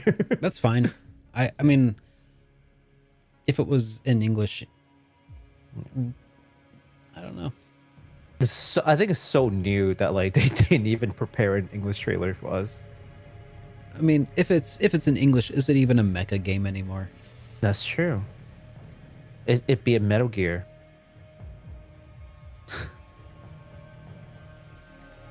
Oh, my friend is so looking forward to it. One of my good friends, just like, he still plays the old Armored Core game, and he's just constantly crying that there's no new Armored Core game. And he felt like because the Soulborne games are so successful that he would never get another Armored Core game. And joke's on him. Like, it only takes 10 years. Come on. Just got to be patient, my man. Imagine all the people waiting for Breath of Fire games.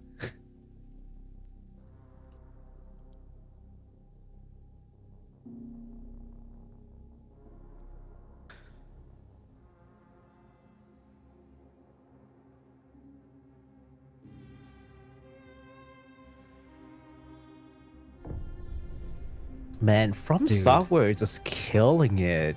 I know. I hope that someday I can play this and love it as much as everybody else. You know? I think this is the game that Square Enix wanted to make and couldn't. They tried to make like a mecha kind of game that's like Metal Gear / mecha, and it like completely failed. I don't even remember what it was called. I don't even remember what it's called.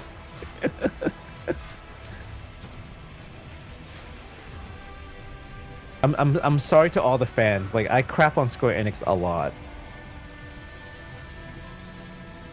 You know, we crap on bad ideas. It just so happened, like, I am happy to say when Square Enix does a good job. Oh yeah, no, there are plenty of things that I praise Square Enix for. Yeah. I think chief among those is PS4 upgrades to PS5 for free.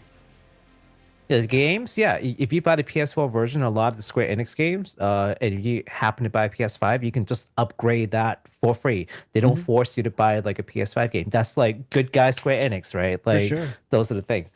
Left Alive. It's called Left Alive. Left Alive. That doesn't even sound familiar. Yeah, it was not a good game. No, it was not a good game. It was just bad all around. But Armored Core, wow, that whew. Yeah. So so this game is slated for release sometime in 2023 for PS4, PS5, Xbox One, Series XS, and PC via Steam. And we'll also have a link to that IGN interview down below if you would like to read through it and glean any more additional information from it. Absolutely. And I think it goes without saying that anytime we quote things, we do cite our sources. So, because we're not, not primary sources citing people. Yeah, we're not primary sources. Sometimes I'll even cite Japanese sources. So good luck learning the language and reading it. I did it. Way to call me out there, Baku. Appreciate it. Anyways, now that Derek's talked about Armored Core, I get to talk about Final Fantasy 16. So Square Enix confirmed the release date for Final Fantasy 16, amazing, and gave us a new trailer. Let's look at the new trailer. Already.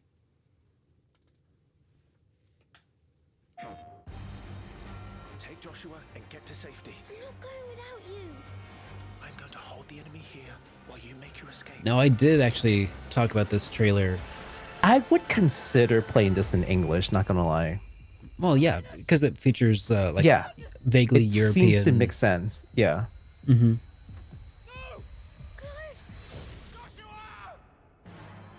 So I did see this trailer, and I think it's pretty interesting if you want to break it down a little bit. The combat style here, I think that the trailer has a little bit of an issue, where it has the Michael Bay sort of effect, where so much is happening in the trailer, and the camera swings are so wide and fast that it's hard to make heads or tails of what's happening. I sometimes wonder if I am controlling But I think if what I've seen when I've looked through this trailer a few times, it looks like the kind of game this is what Square Enix can do when they have unlimited budget. Yeah. Every time I see a Final Fantasy like thing that you're talking about, it's like you're talking about Michael Bay. That's because it has unlimited budget. Yeah. But I definitely suspect that this game will be a lot of fun. Like, with the dodge mechanic there. I hope so. Please don't fail me. Summon magic. Like, I'm not putting my neck out there, but there's a lot of naysayer, and I'm just like, just play the game first. Just play the game first. And if it turns out to be bad, I get it, right? But just play the game first. It's people don't want to do that. They won't even wait. There are certain people out there, and I don't even have to finish that sentence, actually. There are just certain people out there, dude. Yeah. But I'm not putting my neck out there for Final Fantasy, because Final Fantasy 15 has not been great. You know, I think with Yoshi P at the helm of this, though, I would be open to keeping an eye on it, though. I already pre-ordered it, so, you know, I already put my money where my mouth is. Yeah. Don't fail me. So, like it I was does look saying, great. So the trailer looks really cool. It does have that Michael Bay thing with the editing, just makes it hard to follow some of the combat, but I think it could be a lot of fun. Unlimited budget, telling you. I wish I had a limited budget. I wish I had limited budget too. Okay, so continuing on. Yes, this is a June 22nd, 2023 release on PS5 as a timed exclusive. What that means is they are going to be exclusive on PS5 for a period of 6 months. After that, it could go on to different consoles. I would suspect that it would go to Xbox Series XS and probably Steam, but that has not been confirmed, so don't quote me on it. It is a timed exclusive as of the time of us talking about reasonable. it. Yep. Pre-order for the game is open right now with 3 different versions available: standard, deluxe, and the collector's edition. So let's talk about it. The standard edition, of course, is just the game with some pre-order bonus. The deluxe version comes with a steelbook case and a cloth map of Valisthea, which is the continent that they are at. Now, the $350 collector edition, just in case you didn't think the Pixel Remaster was expensive enough, here's the $350 collector's edition. What does that come with? A metal icon pin collection, which actually looked pretty cool. And also a Phoenix versus Ifrit statues. So if you are a huge fan, you just really want that statue slash figure, that you can display with pride, the price is $350 with everything in the game included, which actually isn't too bad. If you're in the figure collecting hobby, those figures can cost a pretty penny. So it's not too bad. But no, I mean, I have nowhere I could put it. Like, I mean, I'm not getting it. I'm not one of those people, but I'm just saying, like, some figures would go up to like $200-300 easily. So this is actually not bad for one that includes like a whole figured statue. But continue on for the folks in the States, because I don't know about like Europe and other places. If you live in the States, at least North America, perhaps, if you pre-order from the Square Enix North America store, good luck. You will also get the Realms of Valestia wall banners, which are like little 6-inch like cloth banners, for free with pre-order of any edition. So you can just order like the base game from them and you can get that. So okay, whatever that's worth to you. If you order from GameStop, on the other hand, you will get the Realms of Valestia patches. I don't know what the difference are. One are 6-inch cloth banners. The other one's like a 2.5-inch patches that you can put on things.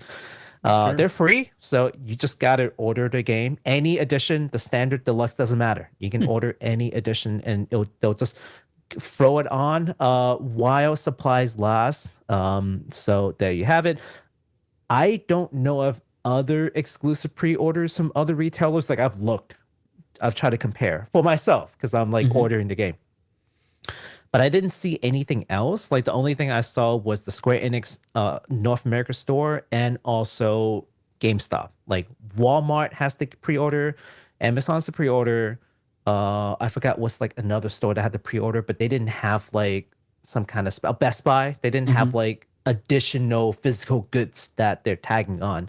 So, but if you do know something, let us know. Those are the kind of things that I'm hoping that maybe I just missed something. So please, if you know anything about it, let us know. Could be cool. Yeah. All right. Well, next up, we also found out from Kojima Productions that we'll be getting a sequel to Norman Reedus and his amazing fetus in Death Stranding 2 during the Game Awards. And we got an announcement trailer that we can take a look at if you want to see that. Yes. Let's take a look at and pretend to understand what's going on. All right.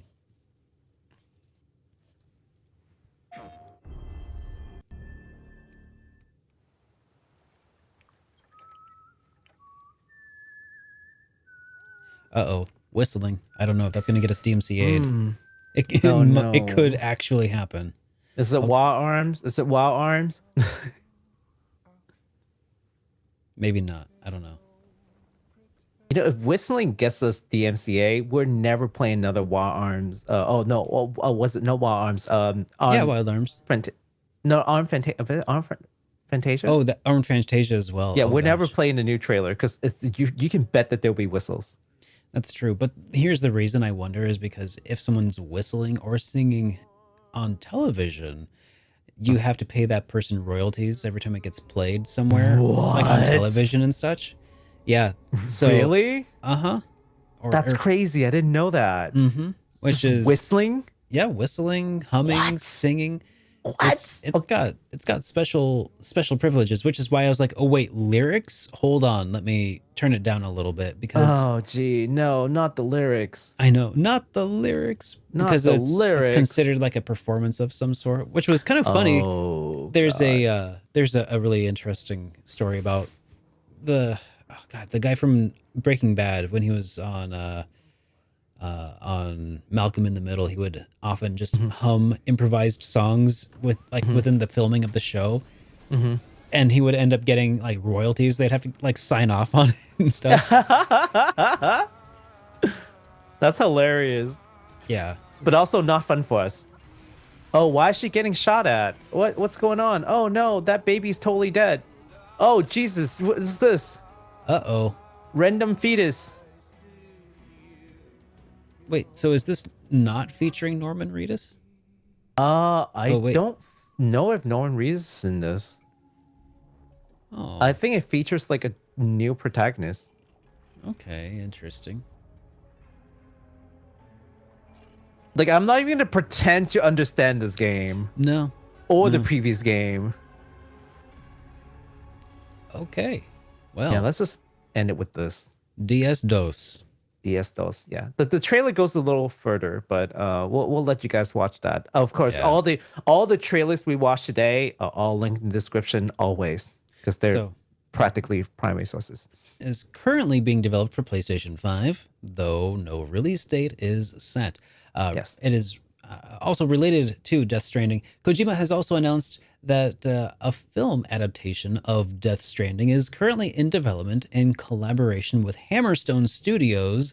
Yes. It is unclear if Norman Reedus will be returning to his role in that film. Yes. So some fun news just to tag on to that. Yeah. All right. Next up, we've got Forspoken with the release date just right around the corner. Square Enix just gave us a new trailer and a demo for the game. Another trailers. Ooh, another trailers. More trailers. Yes. And more trailers. This one looks really good. Before you came, the people had resigned themselves to their fate. Have you tried out the demo yet? I have not, because I haven't had time to do it yet. Yeah, me neither. But I will. Because of you, they might just stand a chance. It actually looks really good. I don't know.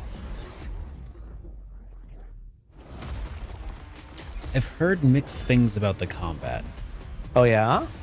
Yeah. I don't... I mean, obviously, it's just the demo. It might not be polished entirely yet. There's still time to change and update things. Yeah, I see. That makes me really want to try it. Like, I want to try it and see it for myself. Mm-hmm. You know? Yeah.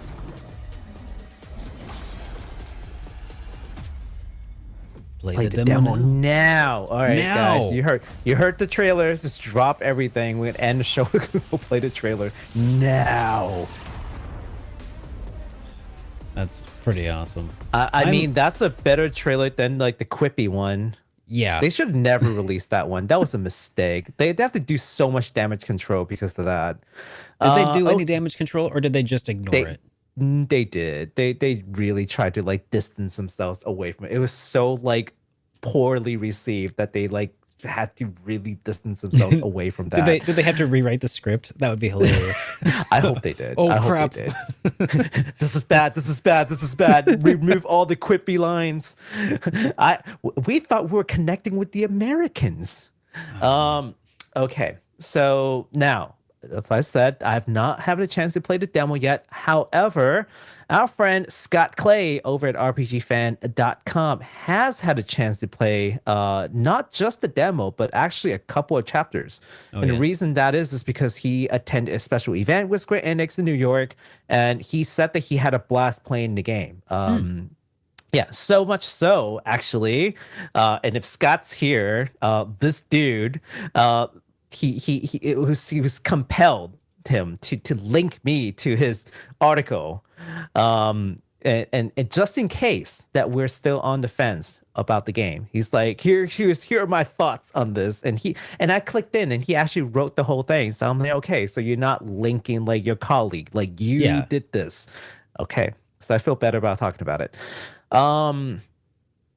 Yes. Okay. So I'll add that the description. I'll add that into the description, as well as his interview with the developers, which is actually a lot of fun. I read the interview that he did, where they talked about things like why pick a girl from New York City as the protagonist. That's actually a pretty good question. Like a bunch of just Japanese developers, just like, you know what, we're gonna pick this chick from New York City and just make her the protag. Like, why? Or actually, perhaps the most important question of all: can we pet the cats in the game? Hey, can we pet the cats? Very important question. Very important question. I hope so. And that's in the interview. So we'll be linking that in the description. The game is coming out in January 24. Again, just right around the corner for PS5 only. All right. Moving along, we also have Bayonetta Origins. It's called I don't know, Cereza and the Lost Demon. Nintendo have announced a new title to the Bayonetta series that will serve as the prequel to the games called Bayonetta Origins something or other. Cereza and the Lost Demons. It's either Cereza or Cereza. I don't know. I think it's Cereza. Yeah, I haven't seen the trailer yet. They say it in the trailer. You'll hear it. Yeah. Okay. Yeah, I haven't seen the trailer yet. So it is. It stars a young witch named Umbra, named a young Yes. Umbra witch rather. Yes, it's named, a proper noun. named Cereza or something. I'm pretty sure it's Cereza. Yeah, I think you got it right. Who will enter a forbidden forest to search for her mother, Rosa. Yes. You want to take a look at this trailer and find out what it's all about? The trailer will do a much better job than us describing it. Okay. Meanwhile, I'll try my best to describe the trailer for everybody watching in podcast form. All right, there's Bayonetta. She's got guns and stuff. Just the Bayonetta. Mm-hmm. Yep, that's the Bayonetta, and then that's the Bayonetta. That's the dude in a cowboy hat. The dude in a cowboy hat that no one likes. It says not actual gameplay footage. Just heads up. Oh, flipping pages in a book. The flipping pages is not actual gameplay. Just simulated. Yes. Not reality. Bayonetta Origins.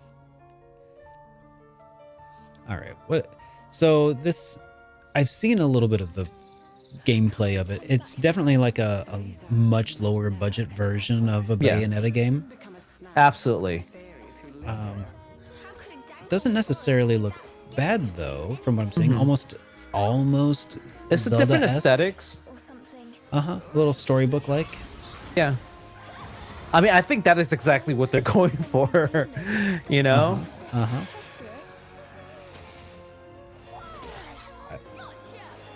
So, this really raises a question, and that is, My dearest Cereza.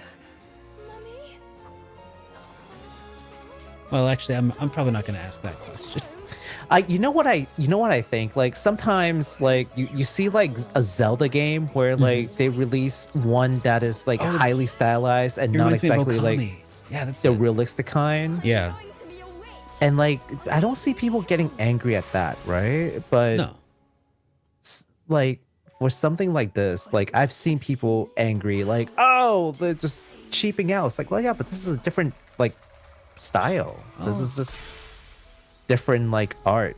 I mean, it's probably low budget for sure, but it's also like a different art style. So I don't think it's like they're just, you know, cheaping out like. Oh, it is like, Cereza. Okay. It is Cereza, yeah. Yeah, so I just feel like, again, just play the game first and then see. If it's bad, it's bad. Like once you play it, it's bad. I get it, but like, give it a chance. Give it a chance, guys. Give it a chance. Or not. I don't care. Yeah, or not. It's your loss, not mine. I'm going to play the games I want, regardless of how they look. So, it's coming out on the 17th of March. So beware the Ides of March, guys. And it's coming only out on the Nintendo Switch. Yes, it is coming out on Nintendo Switch. All right. Next up, we've got some news that is we're finally out of the TGA woods, by the way. We're moving on to the last bits of news that some of you guys might have been waiting for. I'm sure some of you guys were waiting for this. I don't know. Is this the one you were waiting for? The one I was waiting for. It is the one. I hate it here. Yes, it is news. Just to preface this, by the way, anything that I'm about to talk about is for Japan only. Nothing about this says anything about international release, so keep your expectation at bay. It's gonna happen. It's just gonna take a couple years. Years. It will happen, but you know, when I give you like, you know, release dates, you're like, wait, but it didn't come out. It's like, no, that's for Japan only. Oh, they'll have forgotten about it a year from now. All right, so starting off with there are two games. Starting off with Ys Memoire, The Oath of Felghana. So Falcom announced the new version of Ys 3 will be called Ys Memoire, The Oath in Felghana. Now, it warrants the new title because they'll be adding some cool stuff to it, and it is coming to the Switch in Japan in spring of next year. This version of the game will feature fully voiced events and voice dialogues for Ado, which is very strange. Like, what? Ado's voice? Like, what? I mean, he's had some voice lines in the past. He's grunt. And he's spoken in previous games and like earlier games, so it's not unheard of. I do believe that there have been some Ys games in which he has spoken. I'm pretty sure he's like a silent protag. Generally, yeah. But anyways, he's going to be voiced now. There's a voice actor picked for him and everything. There will be a high-speed mode that can go from a 1.5 speed, times speed, and 2 times speed. There are different graphics settings, 8 including HD graphics, and 3 sound options. 3 different sound options. You can go with the original and then this other one and then like a 2012 like sound option. Interesting. So you can kind of like pick and choose. Yeah. There's also something called a beginner support mode, quote unquote. I don't know what it's actually going to be called in English. That was in Japanese, but I don't know what beginner support mode is supposed to mean. But is here it we are. auto attack? Tell me it's auto attack. It's the return of bump mechanics. I had no idea. You just bump into enemies and he attacks. Just walk into them, they just die. Yeah, that's it. I bet that's it. That'd be hilarious, and I'd love it. I'm not mad at it if it means for people with like severe disability to play it. Hey, yeah, that's pretty cool.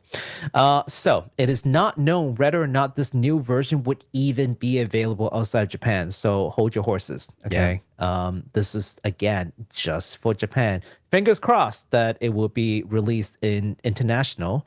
But for now, it is coming in Japan in next spring.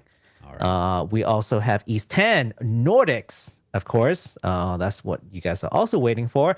Falcom dropped some news on the new installment East, and it is called East 10 Nordics. The new title will be set in the Oberia Gulf, where Ado will interact with a seafaring tribe known as the Normans. I wonder what group of real people they're based after. I don't know. Normans.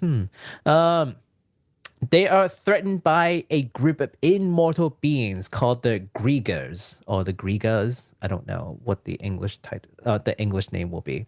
Anyways, you will get to set sail with Ado and traverse between the islands of the Oberia Gulf and explore areas and find hidden treasures, pirate style, which looks like a lot of fun. What's that one game? What's that one Zelda game where you get to like sail around and stuff? Is it Wind Waker? Wind Waker? Yeah, it feels like it might be something similar to that, and I'm all for it. Wow. Yeah. So the game will be is set to release sometime in 2023 in Japan. There's no international date mentioned yet, although I do feel a lot more confident that they will release East 10 in international. East Memoire, I don't know. Like I'm not. I wouldn't bet on it. But East 10, like I guarantee you that they'll release the international. You know, it's just a matter of time. I would take you up on that bet. I mean, I feel like East has been gaining a lot more popularity and steam and traction in the West as has Trails of Cold Steel and other entries in the Trails series. Falcom is getting a little bit more reliable in the bringing stuff over, you know? So yeah, I wouldn't. They're getting better at it. I wouldn't. Yeah. I mean, hey, they're bringing all kinds of stuff over. Oh, I wouldn't write it off. Yeah, I wouldn't write it off. I would bet, but I wouldn't bet much. Yeah, yeah, I'd take that bet. You would bet, but you wouldn't bet. I would bet, but not much. I'd put like $5. Yeah, you know what? Let's put $5 on it. Okay, we'll put $5 on it. Yeah, all right, $5. There you guys. Over. You guys are all witness. All like 90 plus of you are witness. Okay. The official site is now open. So if you want to just look at some of the screenshots that's in there right now, we'll leave the link in the description. Oh, do you want me to pull it up? We could. If you want to, we don't have to. I mean, yeah, it takes like a second. Okay. I thought you were asking me if I wanted to take some screenshots. I was like, yes, I do. I sure do. Well, sure. It's up now, so you can take a look on my page. All right. Baku screen. There we go. Yeah, look at this. Oh, it looks gorgeous. I mean, yeah, it looks pretty similar to East 8, but like better because it's not made for a PS Vita or PSP. There's something about this that looks. Maybe it's just the environment is brighter. I don't know, but it just looks cleaner. Yeah. So. Ooh. So a whole bunch of screenshots and, you know, which I'm sure a lot of you have already seen these, but if you want to take a better look at it, like at your own leisure, and if you want to learn Japanese and just read all of this, you know, feel free to do that. Yeah, or you can use Google Lens. or do that. So they talk about a solo mode, which is right here. and also something called a combi mode or combination mode, probably. Where you can some kind of it's not combination multiplayer, mode. is it? No, I don't think it's multiplayer. They would probably just use a regular name for multiplayer if it was. Okay. Yeah. So Okay. there you go. That's a solo mode, which is what you use like on a regular basis, where your partner would be on auto attack, and then there is the combination mode is where like the two can be controlled at the same time. I don't know how that works. Okay, like I don't know. It doesn't really say. Yeah, local co-op. That would be incredible, dude. Local co-op would be great. That would and be. This is for fighting strong enemies, they say. So yeah, have your friend come in. That'd be pretty rad. I don't know if that's the case, but that's what I'm hoping. There's also something called cross action, which is a new system. But again, there's not a whole lot to go off of here. It's just called cross action. So there you go. So yeah, go and take a look at this website when you have some time. All right. Well, that brings us to some industry news, which we still have a lot. I know. That's the other thing. Like, okay, well, we got this. Come on. We're out of practice. That's why. All right. Well, for some anime news, I'll kick us off with this one here. Crunchyroll have announced that NieR Automata anime will be streaming on their platform. If you have not already heard, there is a A2 trailer out already right now. Yes. The Pokemon Company have announced a special 11-episode arc will form the final arc in the current Pokemon anime series, concluding the journey of longtime protagonist Ash and his protagonist and his partner Pikachu. The episodes will begin airing in Japan on the 13th of January, and English broadcast will follow in early 2023. Yeah. And then this is not the end of the Pokemon series. As a series, however, two new protagonists named Rico and Roy will star in a brand new series in the Paldea region, along with 3 starters of said region. Yes, that's right. So, well, I mean, not much to say about NieR Automata other than it will be played on Crunchyroll, which is nice. So no more wondering if it's going to be on Hulu or like Disney Plus. It's just on good old Crunchyroll. Good old reliable Crunchyroll will have our NieR Automata anime. The Pokemon thing, though, that I think that came out in 50 Ways of Hurt to a lot of like series fans. So, and because Pokemon is the largest JRPG series, I feel compelled to talk a little bit about it. Yeah, so Ash is finally retiring after 25 years of being a 10-year-old. That's, I mean, to be fair, he was trying to be the very best since I was a kid. He deserves. Like no one ever was. I know. It's. I mean, it's pretty wild actually how long he's been at it. He deserves a hard-earned break. And maybe he'll be, Professor Ketchum in a future episode. Oh my god, that's what I said on stream yesterday. Really? Like they're gonna give him this arc. He's gonna age like 50 years. I know. And then he's going to be Professor Ketchum for the new kids. That's how it happens, though. For real. It's just you're a 10-year-old and then you're old. It's just how it happens. To catch them was his real test, and to train them was his cause. Yeah. He traveled across the land, searching far and wide. He did become the champion, though. So there's that. Oh my gosh, Baku. Spoilers. Yeah. Come on, buddy. Anyways, yes. So that's, yeah, I know. I hate to break the news to people, but yeah, he's retiring. Okay, Ash Ketchum is retiring. So the 11-episode arc, from what I've been told, he's gonna meet a whole bunch of like companions that he traveled through the land with, like Misty and Brock. Like, like every single like generation, like he has like new companions that travels with him, like Dawn, and I forgot like some of the other people. But basically he's gonna have like a little reunion with all of them and then go back neat. And yeah. So I suspect he's gonna travel backward all the way back to Palatine, and like he's just gonna meet like the people that he traveled with, like as he travels back. Oh wow! Wouldn't that be fun? Yeah. I don't know. That's the speculation. That's not a thing. Cool. But Yeah, but he will be meeting his old companions through this farewell arc, if you will. Now, the new protagonists, Rico and Roy, that's in Japanese. They might change the name in English release because Ash is not Ash in Japanese. Ash is Satoshi. But I also feel like we're, in 2023, they might just keep the name. I don't know. We'll see. You know what just occurred to me? Yeah. Am I late getting to this conclusion or this realization? What? Ash is the name of a type of tree. Ash tree. Professor Oak, Professor Elm, Professor Ash.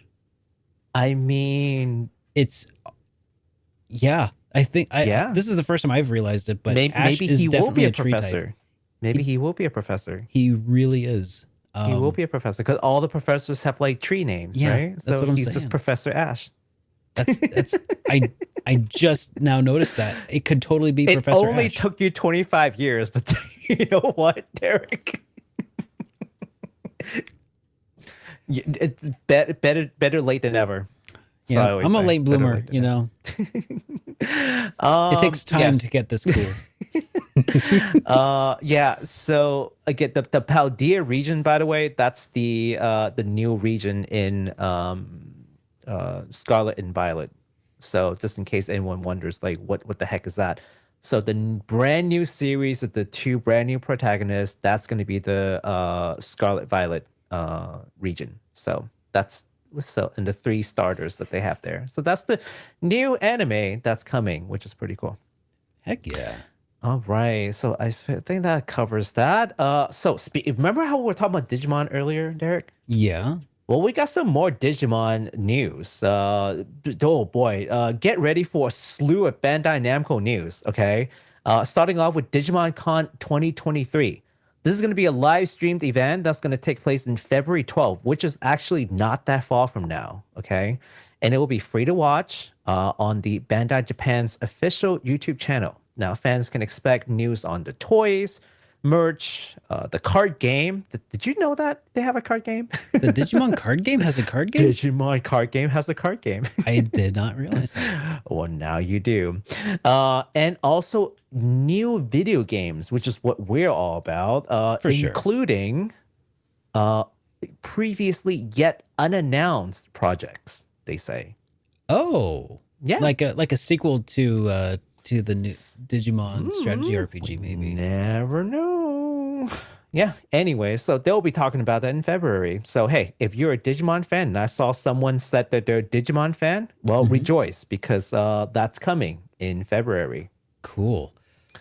Well, we got some news for some Tales of fans. If you're more Bandai Namco, if you like music, from the Tales games, as like pretty much everybody should. Then rejoice because almost 2,000, nearly 2,000 tracks from various Tales of games are now currently available on YouTube Music and Spotify through their new Bandai Namco game music label. Yes. Another piece of Tales of news for you fans out there, Bandai Namco have also trademarked Tales of Arise Beyond the Dawn with the European Union Intellectual Property Office, which could mean maybe some sort of sequel, tie-in anime. Could Mr. Invalid is so intrigued right now. He wouldn't shut up about Tales of Arise. Like, he wouldn't shut up. I'm playing Star Ocean. He's like, did you know about Tales of Arise? Like, dude, shut up. I know. It's Star Ocean time. Be quiet. Be quiet.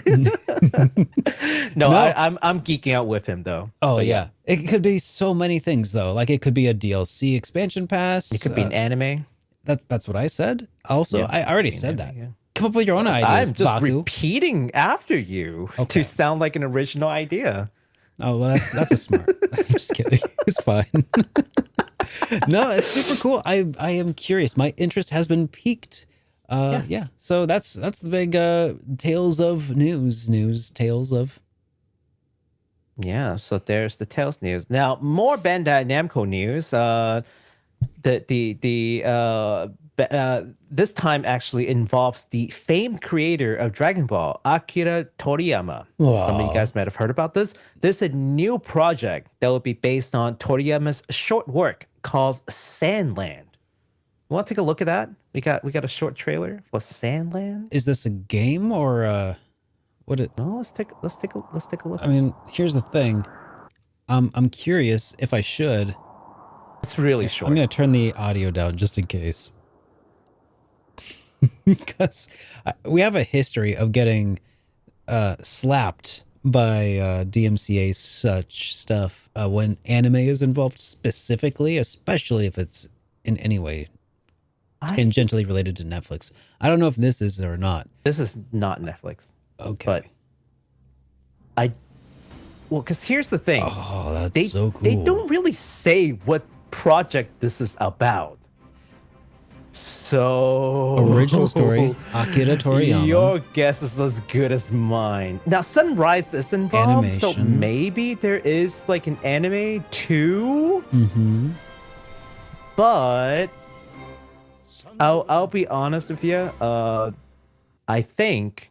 Oh. Okay. Mm-hmm. Okay. Well, let me finish reading this though. So it's not clearly known what Bandai Namco has in mind for this IP, but they did state, in quote, that it will be done through various collaborations and mediums. No announcements at the moment, but we'll keep an eye on this one. My guess is that it's going to be a multimedia project, which is why when you said, like, will these be an anime? I'm like, I don't know. It could be a whole lot of different things, couldn't it? Could be a whole bunch of things, yeah. Because I saw the Bird Studio was involved. What did they do? Are they an animation studio? Sunrise is involved. Sunrise would be doing anime. Sunrise does Gundam. Yeah, I saw Shueisha involved. It looked like Shueisha is involved, so that could be like manga. Mm-hmm. So they're a publisher, and then right? who is Bird Studio? What did they do? I have no idea. I've never heard of that one. Because I noticed that they are, copyright Bird Studio / Shueisha. Shueisha is definitely Shueisha is like another conglomerate, kind of like Kodokawa, but they do more like print publications. Okay, so Bird Studio Shueisha is kind of like Toei Animation, I guess. Okay. Yeah, and then of course there's Bandai Namco, which owns Bandai and Namco. Okay. So it could be a lot of toys. Like Bandai makes a lot of toys, okay? Mm-hmm. And Namco makes a lot of games. So it could be games, toys, manga, anime. So all the companies that's involved, probably a multimedia project. So that's pretty wild. So we know that Bandai does a lot of that. But you know who else does a lot of doing something else? Is that your segue? Is that your Okay, no, yes. Go ahead. I'm all for it. Go ahead. Yuji Naka getting arrested. It's happened again. It happened again. It happened again. Just not arrested just once, but he's arrested again. Okay, what's going on this time? Okay. Special Investigation Department of Tokyo District Public Prosecutor's Office arrested Yuji Naka again for insider trading. He can't stop. Who is going to stop this man? This time he is accused of buying stocks of A-Team Entertainment, which is, I don't even know who that is, between January and February of 2021, after learning that A-Team would be co-developing Final Fantasy VII, The First Soldier, with Square Enix. Now you know what they do. Like, it literally answers you in the next sentence. I know. So it's like, yeah, that's the thing. I didn't know who they were. Why would anybody invest in them? They're a no-name outfit. Oh, well, here's their claim to fame. They're going to be working on Final Fantasy VII. And guess who was working at Square Enix? At the time that he did that? Would that happen to be Yuji? Yuji Naka? The inside trading Yuji Naka? Oh, man, Yuji Naka's no bad, very bad, no good day. No. Or week. No. Month. I don't necessarily feel sorry for them if what they're claiming is true. Yeah, but I don't feel bad for him either. Like if that's the case, like, yeah, I'm just enthusiastic to see white collar criminals being arrested somewhere. Yeah, somewhere. I want to remind people that this is not a thing in America, but in Japan, the conviction rate is like 90%. Mm-hmm. I thought it was higher than that, but well, it's due to two things. Is one, they usually don't arrest you and bring charges unless they are 100% sure that like you screwed up. Like they have so much. They don't just arrest you and then like figure it out. Like they actually figure it out and then arrest you. But even on the off chance that they are, that they messed up, let's just say that people do messed up. You are definitely guilty until proven innocent, which is not the case in the West. So yeah, the conviction rate is extremely high. He is probably going to get locked up for a while. Good day to you, Yuji Naka. You've been a person. On lighter news, that's my segue. On lighter news, go for it. Gung-Ho tweeted out about Grandia's 25th anniversary and said that they will be having some exciting celebrations planned for Grandia fans, new and old. End quote. We'll be sure to keep an eye on this one and see what the company's got for the fans to celebrate the occasion. Dare we hope for a new game? No. Gung-Ho? No. New Grandia, maybe? I don't know. No. Just come on. Come on, Grandia. I'm not buying it. Come on, Gung-Ho. I refuse. Hype responsibly, children. Do not listen to this young man trying to get you all riled up. You know what would make me really happy, Gung-Ho? If you would release a patch to your 25th anniversary, or your collection, your anniversary collection of Grandia 1 and 2 HD. If you would release a patch for Grandia 1 to remove the smear effect from Grandia 1. Smear effects. Have you not seen this? I have not. It's been built into the game. Like, I guess on the PC version, you can probably replace some of the textures and stuff, and it's fine. You mod it. But on Switch, it's just, when you got like an emulator for the first time, you could put on like the 2xi and it'd do this like thing where it makes all the pixels like diagonal and stuff. Yeah. It's like that, except it's applied to everything, and it's really not good. Yeah. Well, I just wish. I mean, Gung-Ho got me hyped up. You could say they got me pretty gung-ho there for a while when they announced, when they put out the poll a long while ago asking about like, oh, what are some properties that you'd like us to work with, and then like they did the Grandia 2 HD remaster for, and then eventually Grandia 1. I'm like, at this point though, like I just want them to, I don't know, be better, be faster. It just seems like, it's like, are they part-time in this thing? Like, I mean, with a name like Gung-Ho, you would think that they would be on it, right? It feels like they've been, pardon my French, but they've been dragging for the last few years. I mean, since they acquired the IPs of Lunar and Grandia and many others. Own Lunar too. Yeah, they have the rights to all of Game Art's everything from Game Arts, and they've just been sitting on it. Do you feel like this is kind of like a patent troll situation? No. Like they just own it and like they just seem unmotivated. I don't know. It's frustrating because they've got great IPs that are just not. They've not been doing anything with them. Not utilized. Yeah. The last time you could get a Lunar 1 game was on the PlayStation Portable. Yeah, no, it was on PSP. Yeah, it was on PSP, and Xseed handled the localization. And then I think after that was a long time ago. Yeah, I just feel like if they want to re-release and remaster, like now's the time. Yeah, now's the time. Let's hope. But I mean, Grandia is great, but come on, let's do a little Lunar action, guys. What are you doing? Oh, well. Anyways, right. I'm sorry. I don't mean to be a downer. I hope that they do something cool, but I just hope it's not going to be like, hey, here's downer or just here's realistic, a banner. Like, I don't know. Here's a wall scroll. You know, like what are you going to do? Are you Here's gonna, a wall scroll. You're going to put it on sale or something? Like what? Like are you going to make a new thing? Please, like I don't know, do Grandia Extreme, Grandia 3, do something. But Grandia Extreme? I'm pretty sure that's a thing. That's like one of the most 90s things I've heard. Yeah, it's a PS2 title. I don't know. Maybe it's because I'm getting tired. Maybe it's because I'm getting tired from how long our stream is going. I'm just like, oh, I'm out of energy. Done. I'm too tired to be excited. I hope they do done. a good job. Let's find out. Yes, but hype responsibly. Hype responsibly. Go on, Derek. Tell us about some merch drops.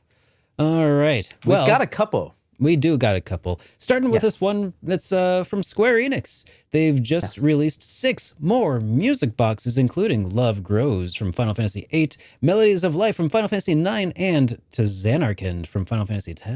That would actually be pretty rad, I bet. Yeah. You know what? I would really like one for Chrono Trigger. Additionally, Square Enix is re-releasing some 6 other music boxes, including Aerith's theme from Final Fantasy VII Remake and the main theme of Final Fantasy VII Remake. They're all available for pre-order on the Square Enix store. That's right. And how much are they, I wonder? They're like $22, but then shipping, it's like another $20. Yeah, you're probably right. You think I'm kidding? No, they are a little pricey, but, and I think this is the reason why I included this. I think they are pretty good quality, and I do own 2 of those. One of them I actually bought from Japan when I was at the Square Enix Cafe when it was still a thing, and then another one I actually ordered from the store along with other things, and they're actually pretty good quality.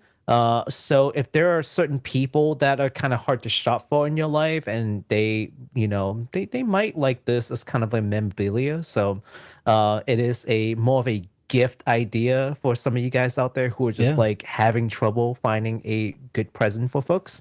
I do recommend it because I own 2 of those, and they are actually pretty good quality. Nice. A little pricey, but it's Square Enix, so get what you pay for. I mean, less than the cost of a record, so... It's like $200 records. No. Oh my god. Next we got some new Amiibo, and this is crazy news for me. I'm really telling you guys for myself, and you'll see why in a second. Nintendo announced via an official tweet that the Sephiroth and Kazuya Smash Bros. Amiibo will be released in January. So for all you Kazuya and Sephiroth fans, your wait is almost over.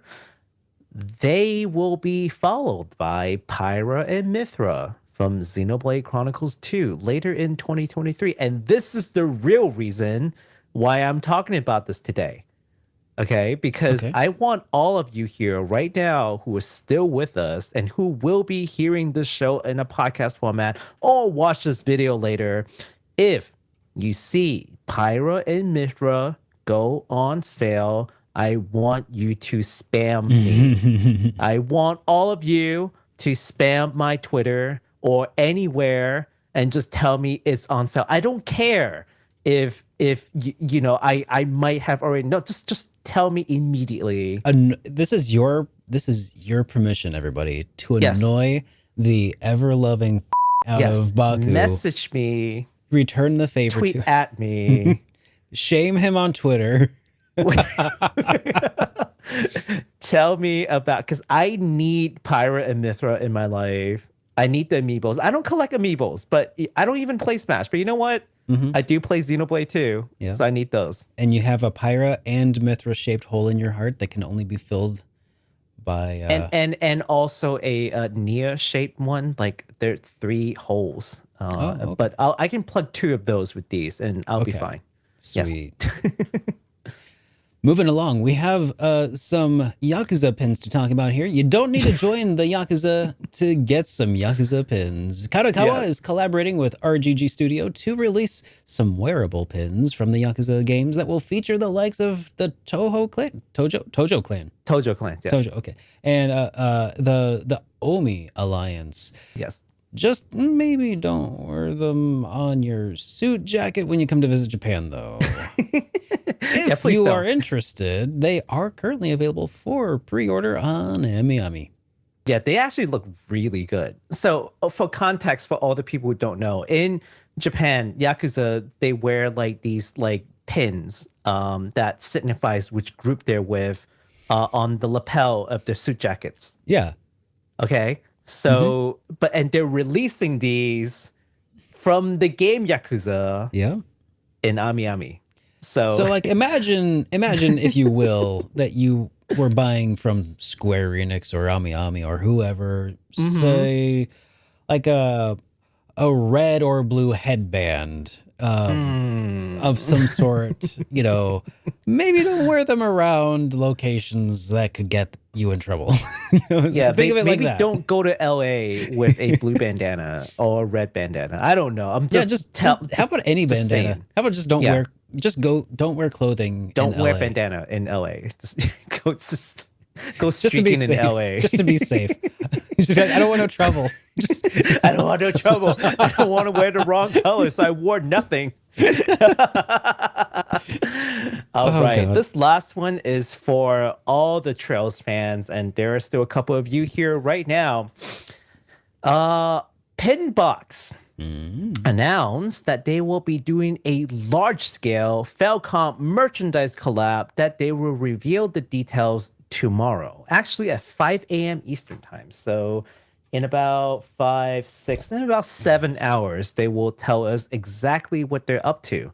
Pinbox currently carries some Trails items in their stores, so fans can expect some more pins and apparel from this collaboration. There's a tweet that I'll be linking in the description that you can take a look at. So most likely they're going to tweet out like a certain like link probably at 5 a.m. Eastern time. So in about a couple hours, you will see what kind of crazy merch that they got. All right.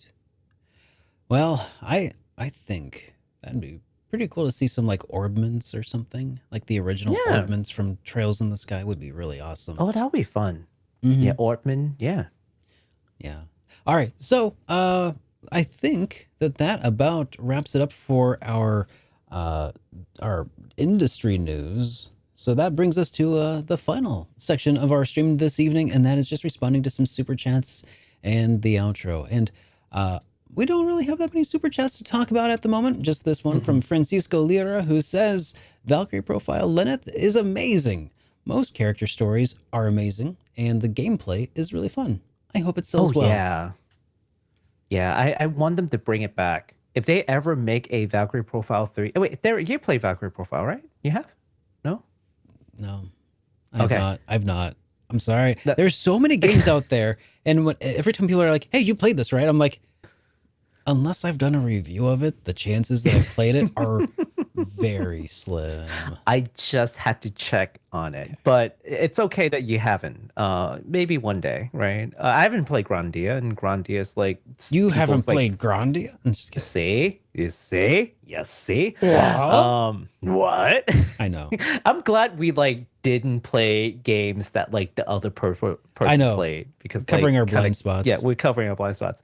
Yeah, so Valkyrie Profile, I wish that they'll bring it back. If they ever do like a Valkyrie Profile 3, to bring back that formula where they focus less on the Valkyrie herself and more on like episodic like stories about life of like the people that she gets to recruit, and like, you know, how they were living, what kind of tragedy happened to them, and what kind of regrets they have, and you know, how did they become like that's kind of what Valkyrie Profile was about, right? I mean, eventually you do get into the Valkyrie story as you progress, right? But like it's kind of like the beginning and the end, like all through the middle were just like little stories of like the people that you get to recruit from different places, and how did they live their life before they passed away and stuff. And it was sombering and also like really cool the way that they told the story. So I think that's the reason why a lot of people really liked it. And I really hope that they will bring it back for the new game. Well, that would be really nice, and I do hope that it sells well. Yeah, absolutely, because Tri-Ace needs it.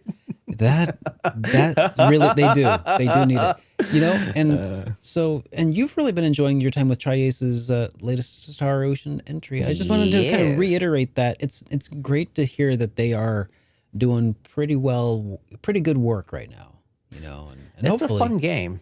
I have my complaints, but sure, yeah, you know, I have my complaints for every game. That's true. Yeah. I mean, I like to say, you know, when people ask me, I like to say that I can't complain, but it's not true. I totally can. I just try really hard not to. No, I feel like someone in my chat said it perfect. I think it was Kyoko. Someone said it in my chat perfect. It's like, you're only saying all these things because you like it. Mm-hmm. Like you care. Like you have a vested interest in this game. That's why you're like nitpicking it, right? Yeah. But it's not because you don't like the thing. It's because you like Yeah, the thing. if you didn't like something, you wouldn't have any opinion on it one way or the other. That's what I say about Alundra. They're like, what don't you like about Alundra? I'm like, it's just bad. I'm not going to a deep analysis. You just wanted to talk crap about Alundra. You're like driving along in a straight line and you just swerved into Alundra for no particular reason. Like, he wasn't even on the side of the road. You took a left and then hit Alundra just out of nowhere. Hip check Alundra into 2023. It was great. Just a drive-by Alundra smashing. How dare you, sir? Alundra is a fantastic game, and you're a terrible person for not enjoying it. No, I mean, that's how I explained it to people, because like I would give you point for point of why I don't like Chrono Cross, but for Alundra, it's like, it just sucks. The end. It does not, though. You just need to give it another try, Baku. How many points does it take for me to be able to tell you to play Alundra again?